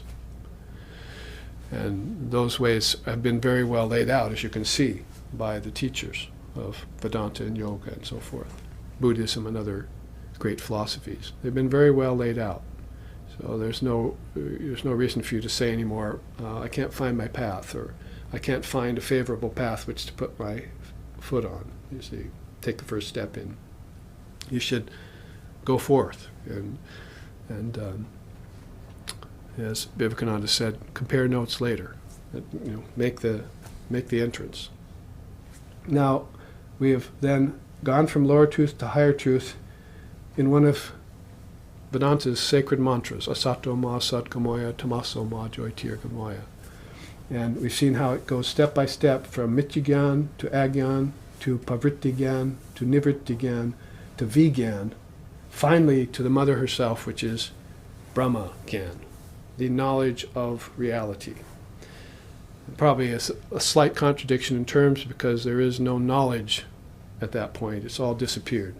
And doesn't that bring us back to our sloka, beyond knowledge and ignorance? To read it again. Ignorance leads to the perishable, Wisdom leads to immortality, but entirely different from both of these is that imperishable, infinite, secret, supreme Brahman, in whom exists wisdom as well as ignorance, and whom governs them both. Now let's not make a premature conclusion that Brahman has ignorance. It exists in Brahman the way poison exists in a snake, Vivekananda said. So good and bad are chains that hold, one of iron, one of gold. Or you could say, in that snake, the poison is there, but it doesn't hurt the snake, does it? But if it injects it into you, it could hurt you. So that's a sort of fine answer for those beings who are trying to ponder the duality of good and evil. Is that we'll just call God only good and we'll call devil evil. But that's not any great solution, as we've found, or should have found out over the last 2,000 years of theology, which has developed such untenable and unreliable assumptions as eternal damnation and original sin. We want to know about our immortal nature and our eternal nature. That is the truth of things. And that's the end of all origins, too. Beginnings, middles, and ends all get dissolved into that one realization. I and my Father are one, if you want to put it that way. Or, I am Atma Brahma. This self is Brahman. Tat Tvamasi, that thou art. So, to say that good and evil exist in Brahman has to be qualified a bit. They exist as poison exists in the snake. Is poison all bad? Can't you take poison out of a snake and turn it into a remedy? So good and evil are both there in the poison. And that's a duality that exists inside the snake, yet the snake is not suffering it. So we are suffering it when we believe otherwise. And we believe in ones or twos or threes or fours and so forth. They used to say, our founder, like Sixon, used to say, Brahman is not one. We should call it not two. You can call it not two, but you can't assign it to be one, because you're limiting it. So the absence of two-ness and many-ness is that you could signify as Brahman. You can point towards it, you can't really describe it. Now this brings us fairly close to the end of our first half, so we will take a break here and let the live stream audience have closer looks at these charts, both the one that we have just looked at and the one I will teach after the break, which has to do with the three powers of Shakti. And it might be interesting for you to know, just in that same vein that we were just talking about, that good and evil both exist in Brahman, that there are also three Shaktis. There's a Shakti that veils, there's a Shakti that distorts, apparently so, and then there's a Shakti that reveals. The Prakasha Shakti, or the revelatory power of Shakti, is one that's not talked about very often. Because beings are dealing with their ignorance so much in this day and age, they have to have an explanation of what their ignorance is like. So it's a veiling and a distorting power. But we should focus a little bit in the second half on this revelatory power, sort of like this. You know, the Vakdevi is there at the end of this march. Also, like this, the disappearance of ignorance really means that ignorance never existed in the first place. And as you take the step on the spiritual path, it will go away. It will dissolve because it never was there in the first place. Or, as we said, I woke one day and ... So here we will take our break and come back in about 15 minutes. Thank you for your kind attentions.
Welcome back to the second half of our class here on the 20th of October, the 5th day of the Navaratri period.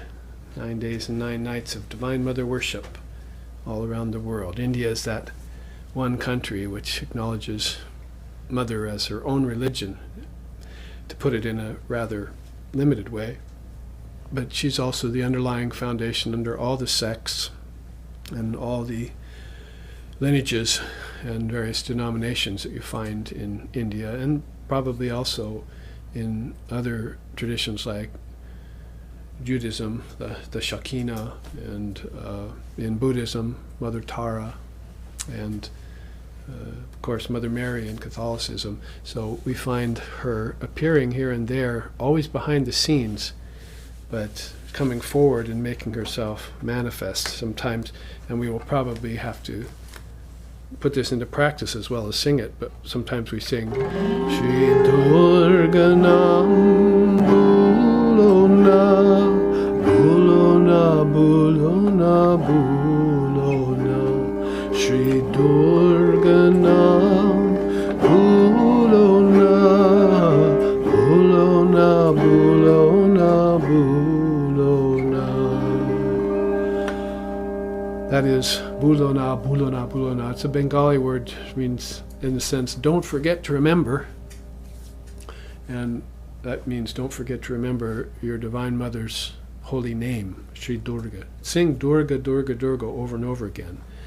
So we should be about that, especially in these 10 days that are upon us, because that's the time when Mother is most present, you might say, in the human consciousness.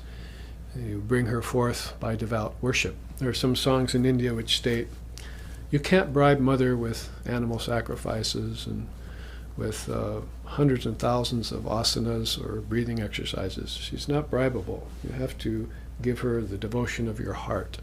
And then she will emerge and shed her grace upon you on all levels of your being, as we are finding out in our own lives as we have come to Sri Ramakrishna's path and so forth. So that's a beautiful song, Shri Durga Nam Bulona. Well, don't forget to remember your Divine Mother's name. Now, as we move into the second half of our class, we wanted to look at that teaching of the 3 Shaktis, basically entitling it Prakasha Shakti, the revealing power or revelatory power. Can you think of what it goes with? Another triputi that these 3 go with. The 3 gunas, yes. In the back of the room there, I hear it. The 3 gunas. That is, when you talk about something that totally obscures, you're talking about dense darkness, right? Tamas. And then when you talk about something that lets a little light in, but then makes something look like other than what it is, and is very, very confusing, that's called rajas. Yes, so as I was saying, you don't want Mr. Raj's neighborhood, and you don't want Mr. Thomas's neighborhood either. You probably going to want to go to that sattvic level. That's the revelatory power. And there is then a revelatory power in everything. And if you have followed your darshanas through the many years that SRV has been teaching, we're having our 20th anniversary this year, next year with Swami Vivekananda's 150th. If you've been following that, then you know that the revelatory power is even in an object. The object can be a great pointer towards emptiness because of its vibrating particles, constituency, or it can be a great pointer towards what you need to be careful of in forms of attachment and obsession, taking the unreal to be real. It can also be a great teaching inward, can't it, as far as it being a pratika or a pratima, something that you can base a solid meditation upon, something that you need to master. And then, ultimately, can it be the teaching of Brahman is in everything, that objects are just intelligence and thought made concretized. So 4 levels right there of what an object can do for you, even though it's unreal. So in that way, there is Mother Wisdom behind it all, even in the veiling power. They say in the Tantras, she She's the one who, Maya is the one who covers your eyes with one hand and leads you on with the other. But some beings want to know the direction they're going, so they'll say, "Pardon me, Mother, can I just tear your hand away here so I can see where I'm being led?" And those are the seers, of course, and they're the best ones to tell you what is ahead for you, what lies ahead in your path. In fact, Vivekananda then said, the teacher ruins everything by thinking he teaches. The teacher is only there to remove obstacles in your path and let you walk the path. And that's one of the facets of the mantri guru. Gives you the mantra, like I said earlier in the first half, that will be the essential thing you need, won't it? And then by using the mantra, you'll forge your way through obscuration. Obscuration could just be the thickest part of the curtain of nations, couldn't it?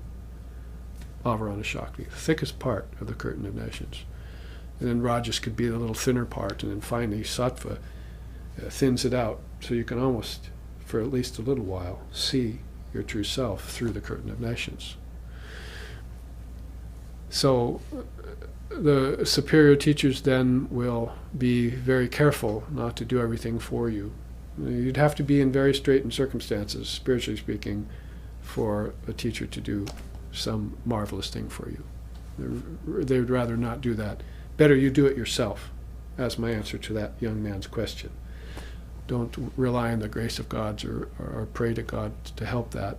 You're going to have to be down to the last false level of your own power. You see, it might be that power of hope. You're hoping for something, or you're praying for something.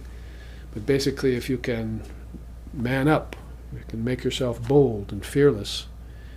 Abai, pade pranna shopechi, as they say. I could sing it for you, but basically, it's that fearlessness. Mother is telling you to be fearless.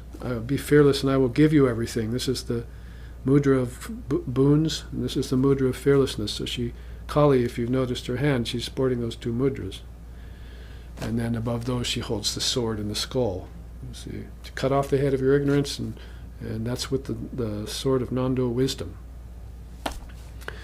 So that one four-armed goddess, Kali, who is the essence of the third eye of Durga, whom we are worshipping in this 10-day period, she came out of Durga's third eye to defeat the demons. She's all-contained deity for the sage. Fearlessness, receiving just what you need for your spiritual path, and the path, the non-dual sword of wisdom, and that severed head of ignorance. Well, the severed head of ignorance isn't anymore under the, that means when it's taken from the shoulders of mundane human convention, you might say, then basically you have the revelatory Shakti at work, and you can see the operations of the universe. You know what objects mean. You know what senses mean. You know how they connect to the objects. You know how they should be able to disconnect from the objects. And you also know what the senses connect to, right? To the mind. And the mind connects to the intellect, and the thoughts are there. So you know the whole workings, the whole process that your cosmic principles have taught you. So now it's just for you to enter into it and operate it. You let it go by some chance before, right? It was random. Oh, I think I'll leave it up to serendipitousness or luck.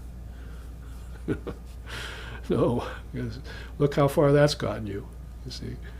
So enter in and operate those systems yourself as consciousness. And that's going to be the bold path of this day, the path that Mother Kali has come to reveal. So she herself will spread that veil, she herself will thin it, and she herself will evaporate it as you.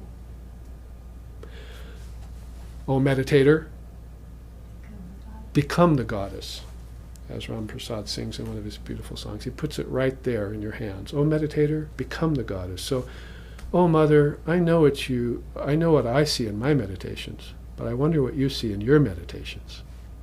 See, he asks. So you put those two songs together, and all of a sudden you have this idea of, well, maybe I can see what's in her meditations if I just become her. See? I will assume the position of being the Shakti.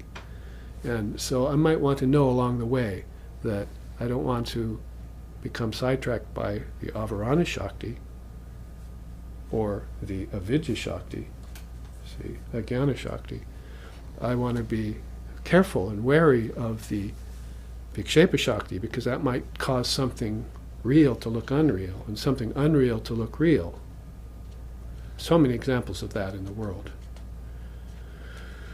of the good looking bad and the bad looking good in our society.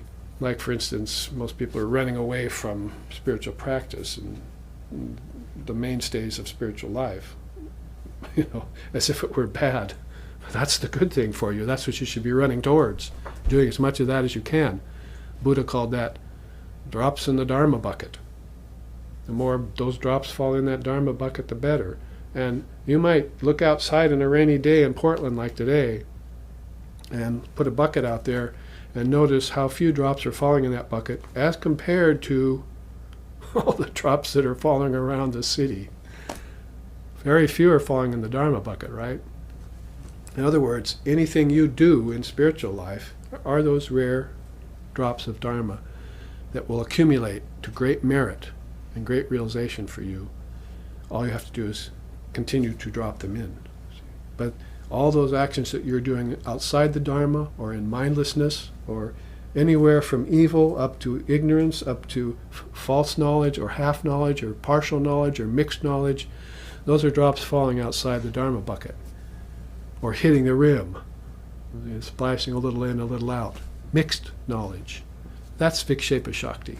See, that's this power. So let's look at these a little more closer from the bottom up. The three Maya Shaktis, Ramakrishna called them. Now, here's the first quote. You can see that single eye there. Maya is an insentient force that, though invested with inherent powers of obscuration, distortion, nevertheless is present to drive beings towards remembrance and enlightenment. Isn't it just exactly like the sloka we just concluded, that we're studying right now? There is ignorance in Brahman, there is wisdom in Brahman, and then there is the Brahman that's beyond wisdom and ignorance. Just exactly like that. The tantric adepts state that she covers our eyes with one hand but leads us towards freedom with the other, as I just mentioned. This directive power is Prakasha Shakti. Prakasha is the revelatory light. Prakashaka is its revealer, and Prakashya is the thing revealed. So inside of any good Triputi, there's probably another Triputi. And there you have one there. There's the thing revealed, there's the thing itself, and then there's the revealer of that. And the revealer is what you want to know, right? What the object means, what the senses mean. People just live a life of objects and senses, objects attached to senses. It's not just rank materialism, as they say, but it can become outright demonic, demented, distorted. Really a great study of life, as Vivekananda talked about it when he saw it in the West, and in some of his Hindu peoples too. It's just a great little study of life. Just from birth to death and death to birth they go in rounds, without ever knowing a thing really beyond the object and the senses. How it tastes, how it sounds, how it touches. But there's much, much beyond that in the intelligent person, and much, much beyond that in the enlightened person. You might say there's another Triputi. The unintelligent person, Ravarana Shakti. The intelligent person, Vikshepa Shakti. The distortion of intelligence is there. Maybe he's calling it my knowledge. So he hasn't yet given it back to Mother. And seeing all of that exist within then. And then the enlightened person, always operating the Prakasha Shakti, the revelatory power. Everything he sees, every situation he enters into, every circumstance of life is operating from the Prakasha Shakti. He's saying, what do I need to know about this? What is Maya telling me about this, and what is Mother telling me about this? That is, what is Maya saying and what is Mahamaya saying? First thing that pops into his mind or her mind when they're operating under the premise of Prakasha Shakti, the revelatory power. It's a beautiful thing. See? So, Sri Durganam Bulana, Bulana, Bulana, Bulana. May we always remember our Divine Mother, and may she come forward and reveal things to us in her subtle way, in her hidden way. Have you seen any 4 or 6-armed goddesses walking around? Probably not. So probably she's a subtle her arms mean something else. You see, her many arms. Durga's 10 arms with all the accoutrements, the weapons and so forth in it. So probably she's a subtle presence. Can't really see her with these physical eyes. We must go within and open the single eye, as Christ said. Then we'll see her. There's another beautiful song in India where they sing, "O Mother, even great yogis and seers seldom see you in their deepest meditations." They'll see many other things, but they seldom see you, the precious goddess. So she's very retiring, very shy, very modest. And that's why they sing so beautifully in our tradition, in our Ramakrishna tradition. Laja patavritti nityam sharadhyana daike papebhya sararaksha kripamayi namostute. Excuse me. Laja patavritti nityam means, Laja means modesty. So she's covered by a modest veil. O Mother in modest veil, and dispeller of trials and travails. See? So that was written by Swami Abhedananda in this great hymn called Prakritim Paramam, the presider over Prakriti, the purveyor of all this, worlds of name and form, both outer and inner, because there are many worlds within you, remember. Now, I was tracing that connection back to our first sloka of chapter 5 of the Shvetashvatara Upanishad. We're looking at Triputis a lot. Eventually maybe I'll pull out that chart on Triputis where I've listed many of them. But in the philosophical arena, there's so many triple teachings. 3 is a big important number. So is 2, but 2 you have to watch out for. Dualities. 3, that helps, because you're seeing an inner level of things. For instance, I'm looking here and I'm saying, there's the outer, and then there's inner when I go to dream tonight. And that's all I think about, my waking and my dreaming state. But if I were to break it into 3, all of a sudden I'm thinking of the external world, the internal world, and the absolute world. There's a dreaming, beyond the dreaming, there's a deep sleep state I go into tonight. Deep sleep state means I'm formless, I'm free. I'm like a bird in the sky. See, I have no weight, I have no problems. I have no responsibilities. I have no ego even to get in my way. So there's always a triple teaching, and here then is another one. We're always talking about that. In this regard, it's ignorant wisdom and that which holds both ignorance and wisdom. In this regard, it's the thing, the power that reveals the thing, and the revelatory power itself. Her, she, Vakdevi, Divine Mother. We're talking along that vein a lot now because of it being Navaratri. Now, let's look then at more closely at Avarana Shakti, the power of obscuration. Veils the mind on individual, collective, and cosmic levels. Oh, another threesome. Your mind has 3 levels. Individual, your own. Collective, all of humanity, and I would not stop there, although it might bridge the cosmic to say that there's all the minds of the ancestors too, and there's all the minds of the angels, celestials, or we call them suras. And then there's all asuras and asuras, we should probably say, and then there's all the minds of the gods and goddesses. It starts to get into the cosmic, doesn't it? And then there's all the minds of the rishis and saints and seers, which are tending towards transcendence. They're always going towards immersion, absorption, disappearance. They like that. Ram Prasad sings that about the big black bumblebee. So I'm a big black bumblebee, and I go into Mother Kali's hair, and then I come out of her hair so that I can have the fun of going back in again. So souls are like that after they pass. Or in their deepest meditation, they want to go into that dense, dark, shining blackness.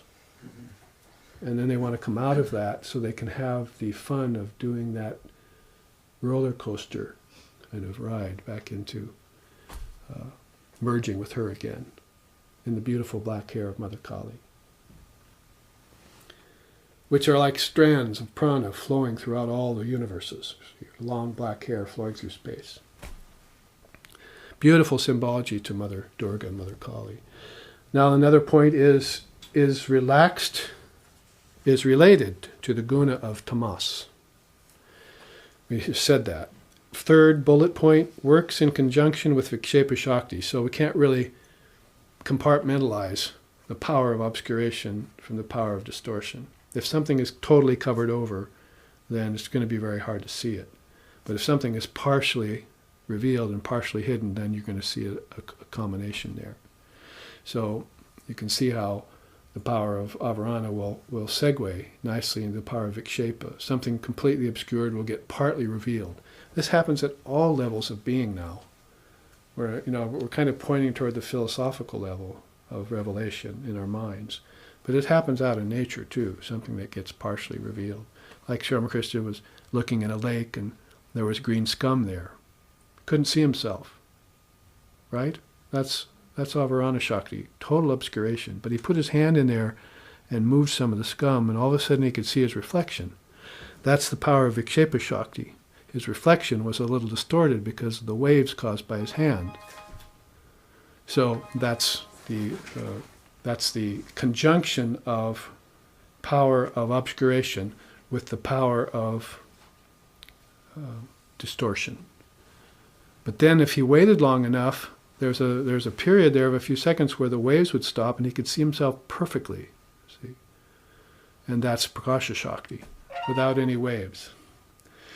So then you can see how probably you could say that Avarana Shakti works in conjunction with Vikshepa Shakti, and then Vikshepa Shakti will work in conjunction with Prakasha Shakti.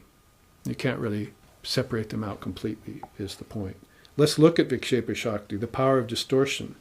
Distorts the mind on individual, collective, and cosmic levels, same as Avarana did when it obscured them. For instance, give me an example, Babaji, when Vikshepa or Avarana gets on the cosmic level, Brahma sleeps, and everything falls into abeyance. Everything is completely gone. Form is gone. Yet all beings aren't fully illumined yet. They're sleeping too. So that's the cosmic level of obscuration. And a cosmic level of distortion would be when he partially wakes. And all beings sort of partially awake, like in the Kali Yuga. If we're awake at all here. See, it's a very partial thing. So all of these, remember when you're studying the three Maya Shaktis, this works from the atomic level all the way up to the highest intellectual level. These three powers are there. If you look in nature, for instance, you see, a beautiful, pristine lake. Perfect. That's Prakasha. Totally revelatory. Then you see out of that lake is coming a river, and it's storming down a canyon. That's Vikshepa, Rajas, restlessness. Then it goes down and it ends out in a swamp that's stagnant. See? So the very same water that was there in a pure state that got active all of a sudden got shallow and went into a swamp and became stagnant. And that's, of course, Avarana Shakti. So everywhere from nature, like I said, atomic level, body, cellular level, mind, intellectual level, and even philosophical level then is able to be gauged by these three Maya Shaktis. It's actually a very good teaching. And the three gunas is particular to Vedanta. There's no other philosophy that has teaching on the three gunas. It's not like these three are all there is, but when they overlap with each other, then you've got black overlapping with red, or turns brown, you see, and then brown turns red, and then red turns yellow, and yellow turns white. White finally clears up completely, according to Shankara. He calls that beyond the sattva guna. So there are color schemes they even use for it.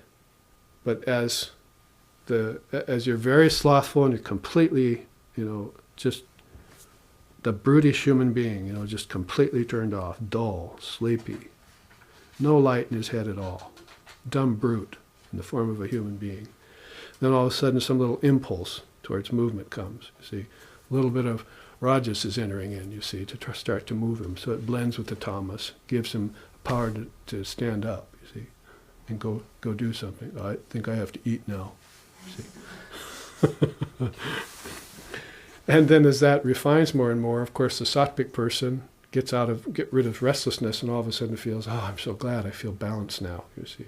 I hope I don't fall back into that again. So we have to realize that these overlap, but the teaching is very precious to these three levels of our mind. They apply best to the mind. That's what the seers really are using them for.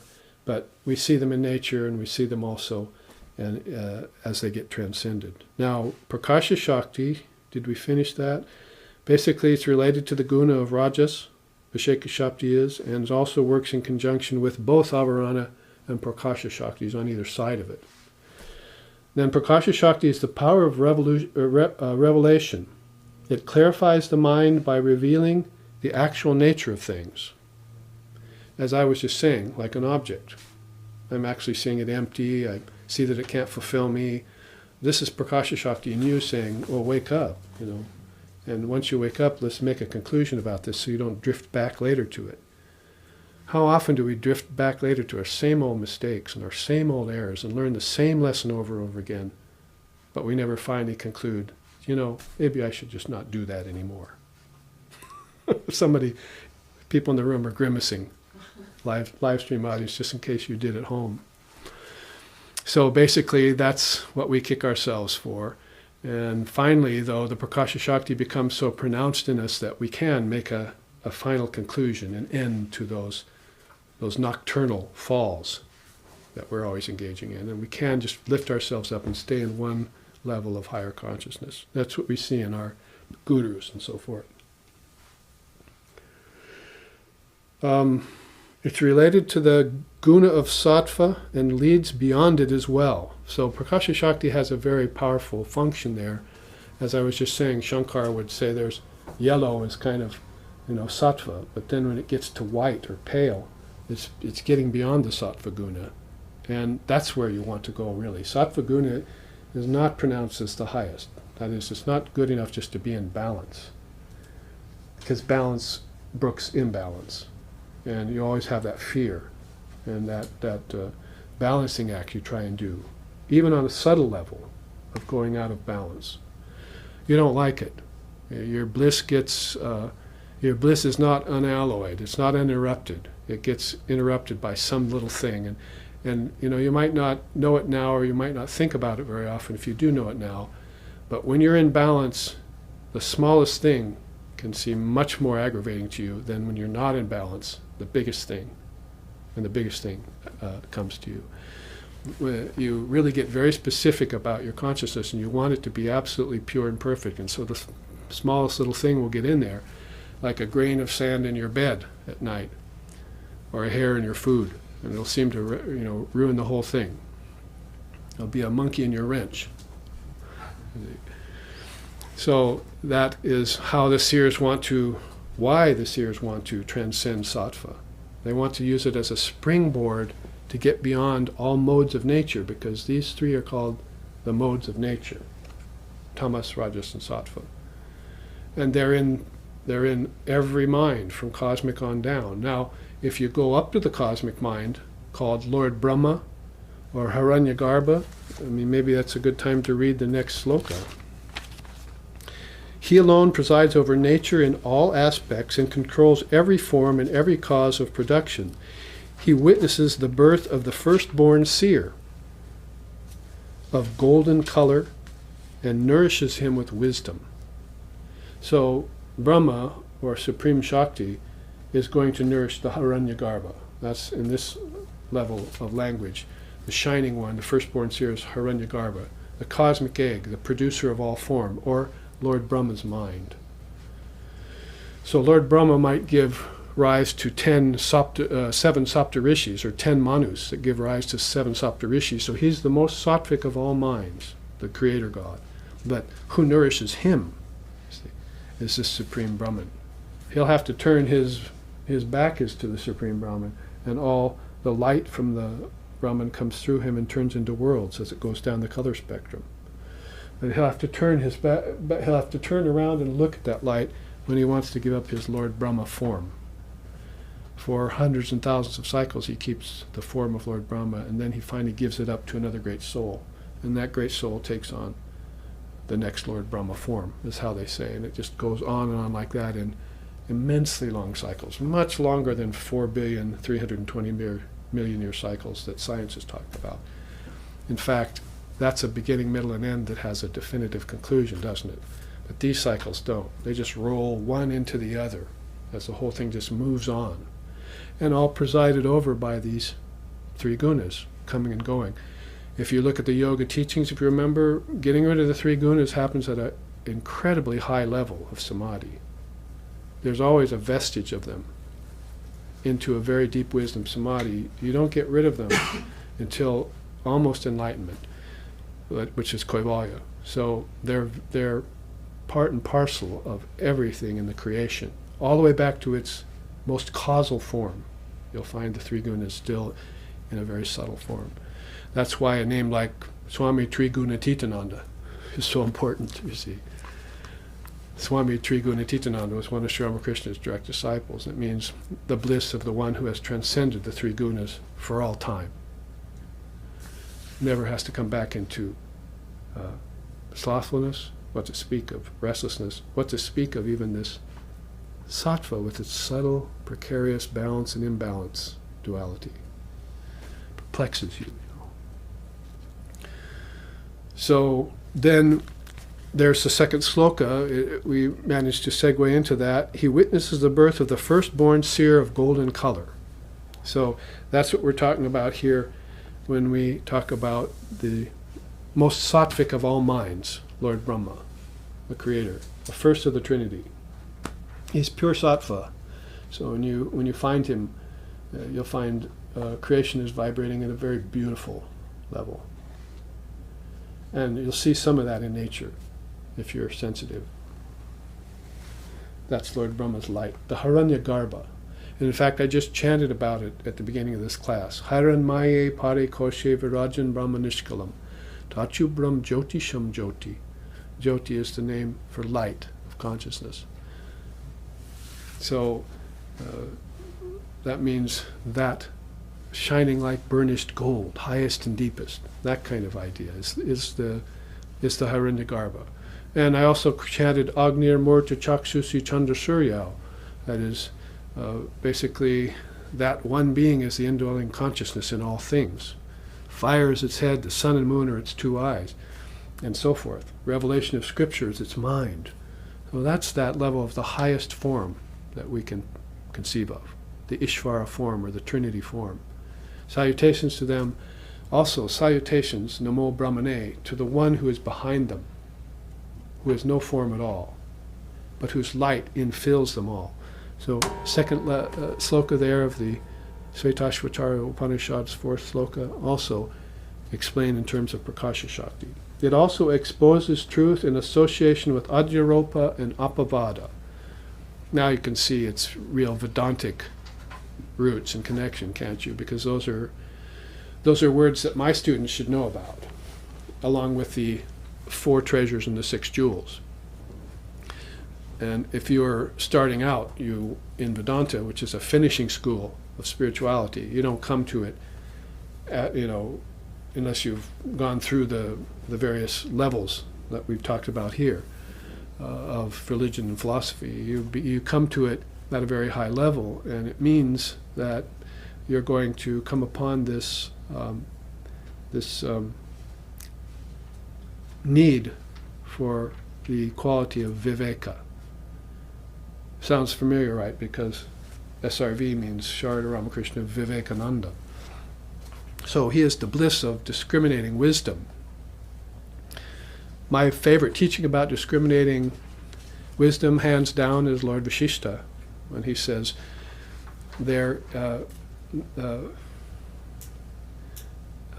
what is the first primal error? See, is rebirth. First disease is rebirth. What is the second disease? Coming into the body devoid of discriminating wisdom. To me, that says it all. I mean, either don't get born and stay perfect and pure in your formless nature, but if you do get born, do not come here without discriminating wisdom. And if you're coming at it from the outside in now, and you're finding this wisdom is within you and you're trying to seek it, then you better brush up on it in this lifetime and get it down to a science so that if you do take another birth in the future, you'll be here with it.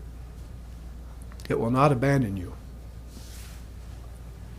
So, you can talk about your visa, but I talk about viveka. Don't leave home without it. Don't leave mother, wisdom. And don't leave mother without her wisdom.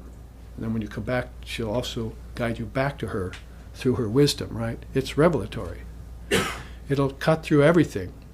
I can compare truth to the most corrosive substance in all the worlds.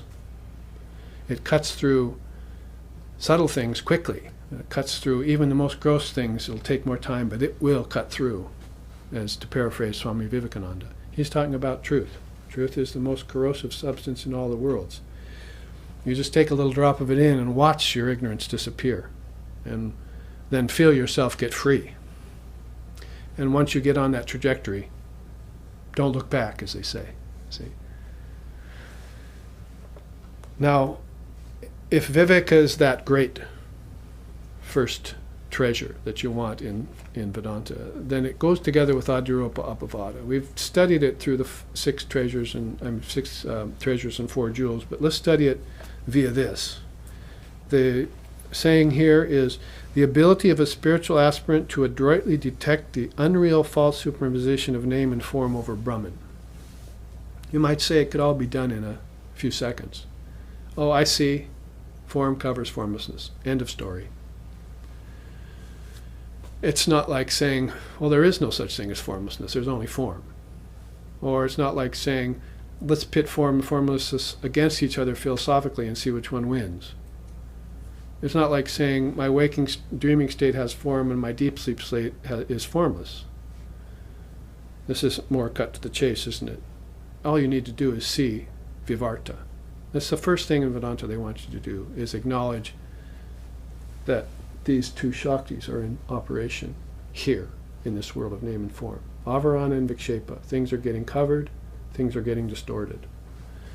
And it's the nature of Maya to do that. Yet Maya is, insentient. It's not an incarnate evil that's out to get you. It's natural that form covers formlessness. Therefore, it's natural that you found yourself here in this body. But it's not natural that you forgot your formless nature. That's unnatural. You should never leave home without it. So Adhyaropa is that first great teaching in the at the Viveka level that helps you to recognize that there's been a ruse pulled here, that there's been a wool pulled over your eyes, and you need to rectify the situation quickly before you fall victim to believing the world of name and form to be real. But as Ramakrishna says, the more lifetimes you live in the assumption that name and form is real, then the more Brahman disappears. See, the more your soul gets covered over. Until it's finally covered over with mounds of earth, you have to dig for days to get it. But he says the souls, the minds, the intelligence of the seers are covered over by a few pebbles, and when you brush them off, it's gold shining. It's even shining through the pebbles. You see, you can see it. So Prakasha Shakti is in operation, isn't it? Now let's look at Apavada. After you detect the ruse, then the ability of the spiritual aspirant to, via rejection of the unreal, do away with false superimposition of name and form over Brahman. That ignorance that comes to us, you see. I mean, they could sing songs about it. Whole verses, whole stotrams on it. Yata darpana bhava abhasaha now mukam vidyate kalpana hinam ekam tata diviyoge nirabhasa koyaha sa nitya palabdis swarupahamatma.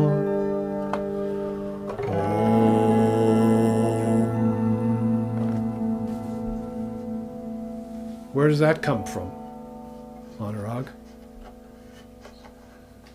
You have it memorized. Yeah, Hasta Amalaka Stotram. That's one of its 12 or 13 verses. So, beautiful stotram means fruit in the palm of your hand, basically. Your soul should be as clear to you at all times as holding a fruit in the palm of your hand. That's how they say it.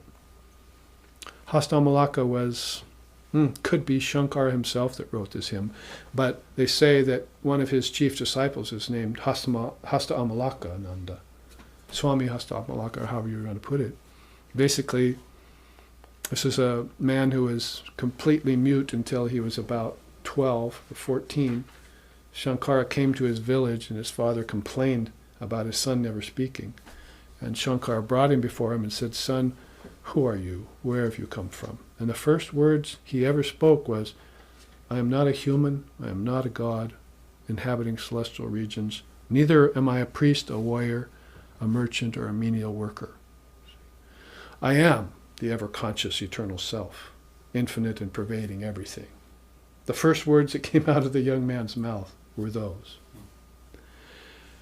So Shankara just opened the scene for him and let him come out as the true, living, enlightened soul that he was, Hastamalaka. So he named himself after that. You see, my soul is as clear to me as a fruit in the palm of the hand. So we're talking about ignorance and so forth. If you remove the reflective substance, the form disappears. That's what I was just singing. And what remains is this formless essence, the objectless reality. So remove the mirror and the reflection goes away, right? So this mind is the mirror with all of its various overlays. Ajasa. You must see them and then remove them. Take the mirror away from the object and it just shines nothing but emptiness. And then finally, when the external mind is stilled like that, then what comes forward is my formless essence, my true nature, you think. So, beautiful way of explaining the prevailing effects of Prakasha Shakti once it's held in your mind. Most of us have a glimmer of it and it goes away. I just had a revelation, you see. Even seers, sages are like that and so forth. Oh, I had a revelation. I got to go write it down for someone, for future generations. See, but it probably would have been better for them is to meditate on Prakasha Shakti and call it back and everything that comes with it. Why settle for one moment of revelation when the revelatory power itself in the form of Mother is within you, and you could live in that forever. You could be a walking revelation to everyone. Run around and talk about a burning bush you saw, you see. But actually, know that burning bush is Chidavasa. It was projected from my consciousness. It was some great being projecting something from its consciousness, and I was picking it up. So any vision you have is going to come from that level of sattva, of higher sattva. But what lies beyond it is the revealing power itself. See? What about getting that in tow and holding on to it? So when one goes toward the apavada level of viveka, then one starts to see through the false superimposition of name and form over Brahman. The quote here by Ramakrishna, though it's very cryptic, is very beautiful. "Once I had entered the woods and was sitting in meditation in a pine grove, when suddenly I had a vision of the form of something like a chamber door in the ground. I couldn't see inside the chamber, so I tried to bore a hole in the door with a nail knife. But as I dug, the earth kept falling into the hole and filling it. Then suddenly I made a very big opening." ... He leaves it hanging. So he's talking about some inner vision he had in the Panchavati, in the meditation between the 5 trees, the pine grove, we call it here. He goes into meditation, he starts digging, maybe you say at that curtain of nescience, you see. And basically, the more he digs, the more the sand of Maya fills in, you see. So, but he keeps digging, and finally he makes a very big opening, and all he could see was light. And that light comes out and just takes him over, and posits him in a non-dual state of awareness. That's how Holy Mother described it too. She said, I was meditating, all of a sudden I saw this ocean of light coming at me, and it took me over, it washed over me with all its waves, and felt like I was drowning. I was losing my body and myself. And then 4 or 5 days of peace followed. I couldn't even move. I was so peaceful. So this is the revelatory power in a big way coming upon the embodied human soul and taking it over completely. We're beyond just a mere belief in these kinds of things. Too many great souls by the thousands have experienced them. So it's time for us maybe to step forward and have that experience ourselves, right? Shouldn't we go to the highest level, the acquisition of direct spiritual experience? Is there any reason why we shouldn't? Is there any reason why we can't have samadhi in this very life or become a yogi in 6 months, as Vivekananda and Shankara have told us? Isn't it pretty much up to us? And that which is holding us back, isn't that also our doing? So, but Vedanta is approaching this in a non-denominational, non-religious way that's pointing towards Advaita all the time. It's at a very high level that you do away with false superimposition. Most people would never have the slightest inkling that the world of name and form covers anything. Why? Because the world of name and form is the thing itself. It is Brahman to them. But much, much different is that person who says all of this is Brahman, but does not mistake the form for the formless essence. That's what we have to ponder, isn't it? That you can put Ramakrishna side by an ordinary man, and Ramakrishna can say, here I can eat, drink, and be merry. This is a fine place. And the man next to him will say, here I'm going to eat and drink and be merry. This is a fine place. But one is laboring under Avarana Kshetra Shakti all the time, and the other is living in Prakasha Shakti continually. The eating and drinking and making merry for Ramakrishna is on a spiritual level. It's on a wisdom level. It's not attached to the pleasures of the body. You don't find him sitting at a table with fine wines and connoisseur and, entertaining the senses and the ego, do you? But this other man is doing just that. And he's getting diseases as a result. An equal amount of pleasure, an equal amount of suffering in turns all the time. If you want to put that in terms of the Shaktis, then Prakasha Shakti and Avarani will come rushing back and cover up Vikshepa Shakti will come running back and cover up Prakasha Shakti. So I'm saying we only have glimpses of that Prakasha Shakti once in a while. That revelation comes to us. And all of a sudden we're inspired. Gee, I think I'll do more practice now. I think I'll go to that class that Babaji's teaching. I think I'll attend a puja. I think I'll go on a retreat. I think I'll go to a remote pilgrimage. But if we even do those, it remains to be seen. Maybe 2 days later we'll say, well, maybe I was just a little bit too aggressive about that. You see. Maybe I won't do those things. Because now the other Shaktis have come running back. You see, the veiling power, the distorting power comes running back. So in this big way, Ramakrishna made a big opening in that. And probably you could say when he did, in his 12 years of sadhana, he made an opening so big that the whole curtain of Maya lifted for a couple hundred years. And therefore you and I can get under it. When the avatar has just come in his past, it's probably the best time to live. It's better than living in the time of the avatar, many say. Because just after the big ship passes, there's these waves in its wake, see. And if you're a surfer, you like that, you see. You'll go out there with your board. Get on those waves. You'll be the first to see the curtain of Maya split and the new dispensation of wisdom come forward. You'll be the first to see it because you're right there in the wake of the passing of the great, huge passenger ship of the avatar of the age who can carry thousands and thousands of souls beyond Maya. Now, here's that quote to finish this chart.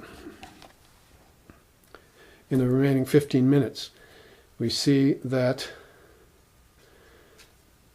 quote I mentioned by Shankara, There it is in the form of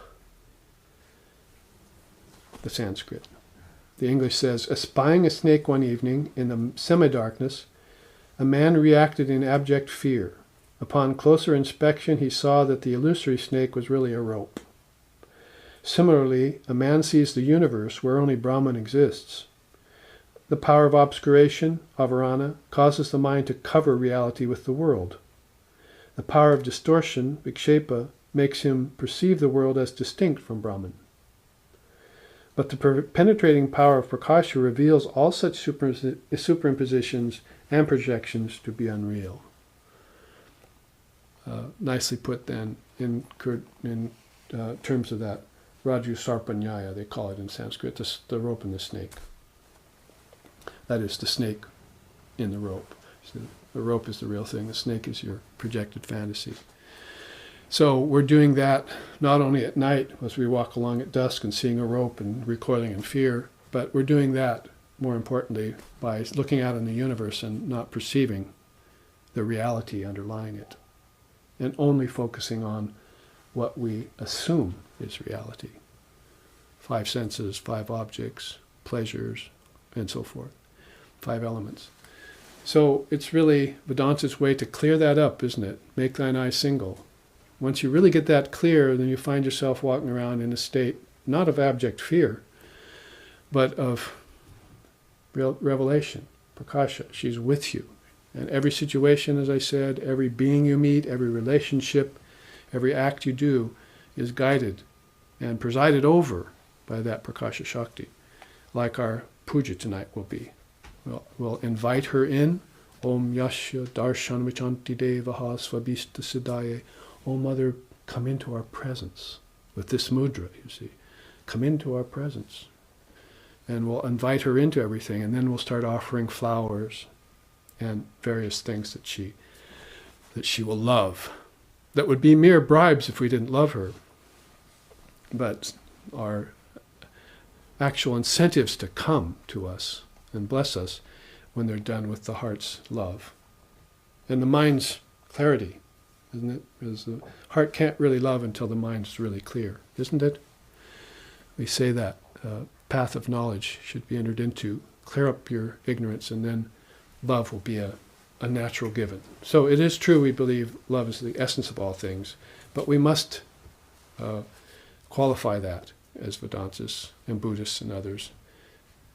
If we don't have a wisdom tradition and we're only based in a faith tradition, then it's very likely that over hundreds of years, maybe several thousand years, we have forgotten to take account of the fact that Avarana Shakti and Vikshepa Shakti also exist.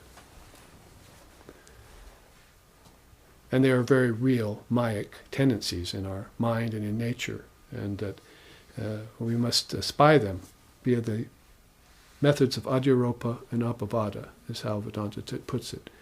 It's all a mental yoga. These are mind-only schools. So if you've come here and you're hearing this, it's probably pretty likely that the world is starting to fade away. You're taking care of your work, you're doing your practical responsibilities, you're raising your children, you're making money, all in the Dharma, and that's pretty much on the back burner. That's just automatic. It's automatic pilot. But what you're really wanting and seeking is this calm abeyance, this equanimity, this upeksha that is at the foundation of everything, so long as it's at the foundation of your mind. If it's not at the foundation of your mind, then it's not in the foundation of your world and your life. All you see is chaos and problems. And so you could say Avarana and Vikshepa Shakti are alive and well in you. And the solution then will be bring Prakasha Shakti forward. So for a long time I've wanted to go deep into this chart, which we've looked at in the years past with quick glimpses, but to hook them up to the 3 gunas, to hook them up to Adhyaropa and Apavada and Vairagyam, detachment, is the mental yoga that the Vedantist does. And it's not something that you do just once. If it ever comes to a matter of unclarity again, you recall it again and again, until it's a part of your thinking process and you can come back with discriminating wisdom in any lifetime you choose to take.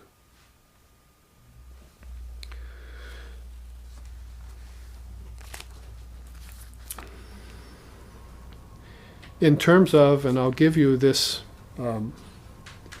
introduction to the next chart, we're actually going to be looking back on a chart we took earlier. See if you recognize it if I read it in chapter 1.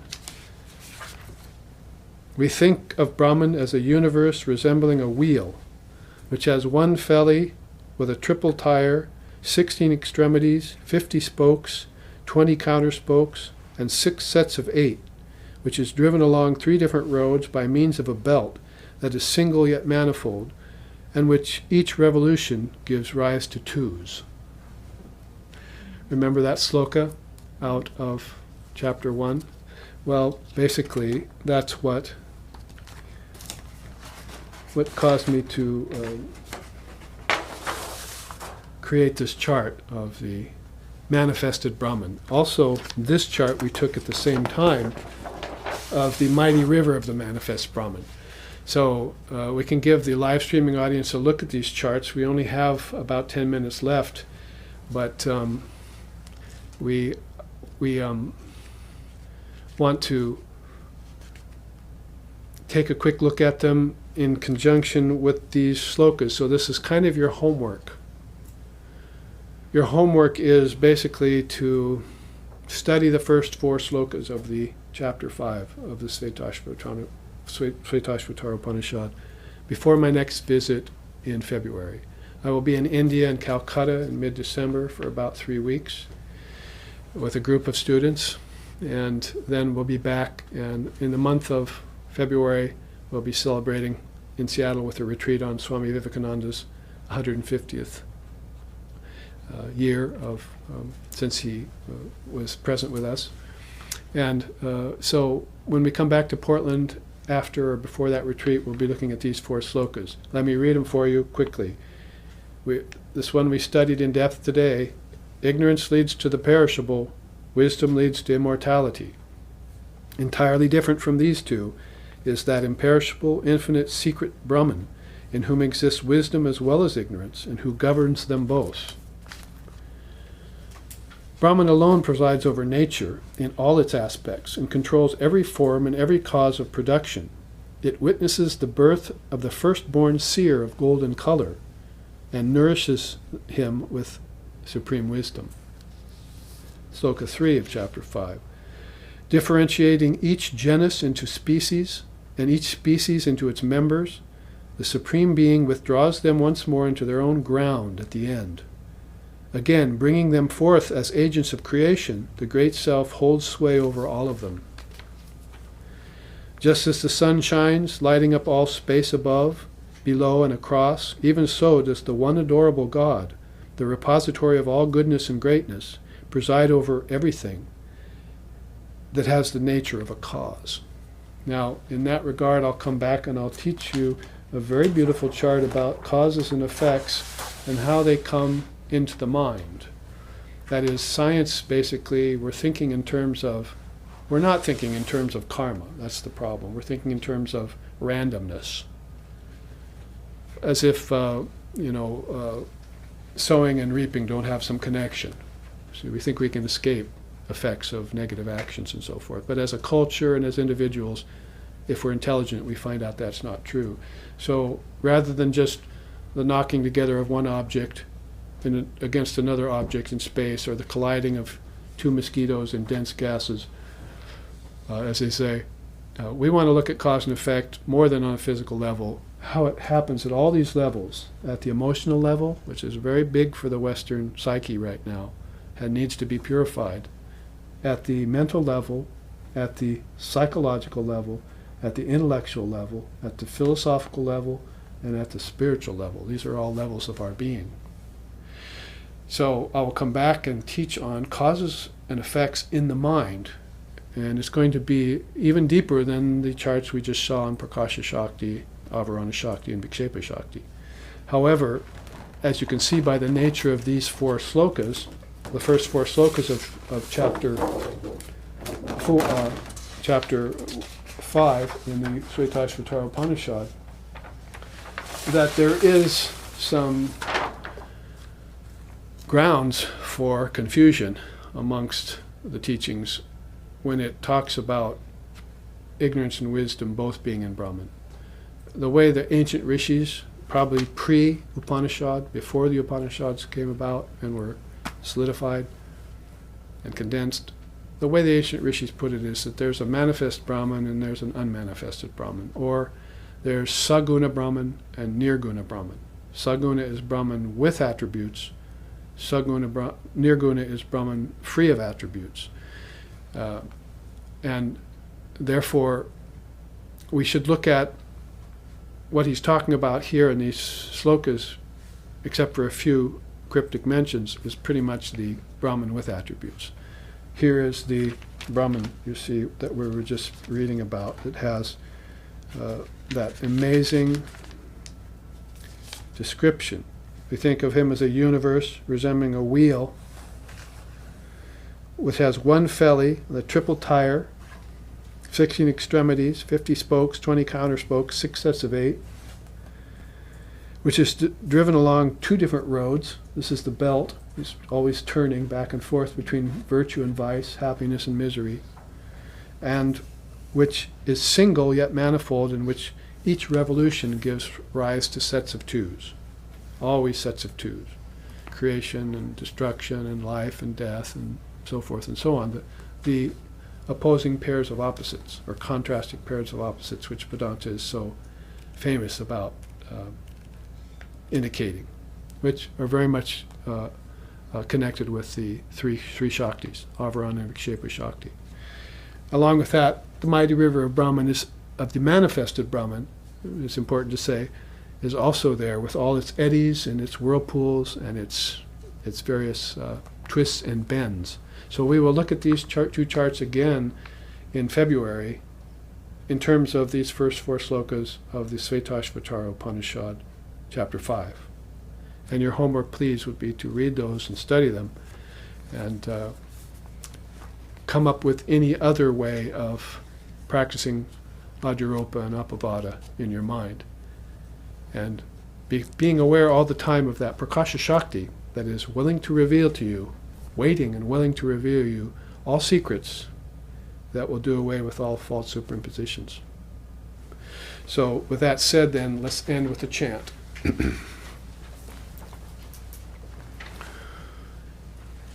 Om Sato, Om Sato Ma Satgamaya, Tamaso Ma Joytir Gamaya, Mritshor Ma Amritam Gamaya, Abira Bira Mayeti, Rudrayate Dakshinamukam, Tenamam Pahinitsham, Om Shanti Shanti Shanti. Lead us from darkness to light. Lead us from lower truth to higher truth. Lead us from the unreal to the real. And lead us from the illusion of death to eternal life. Reach us through and through, O Lord and Mother, with thy sweet and benign presence. Om peace, peace, peace. May peace be unto us, and may peace be unto all. Om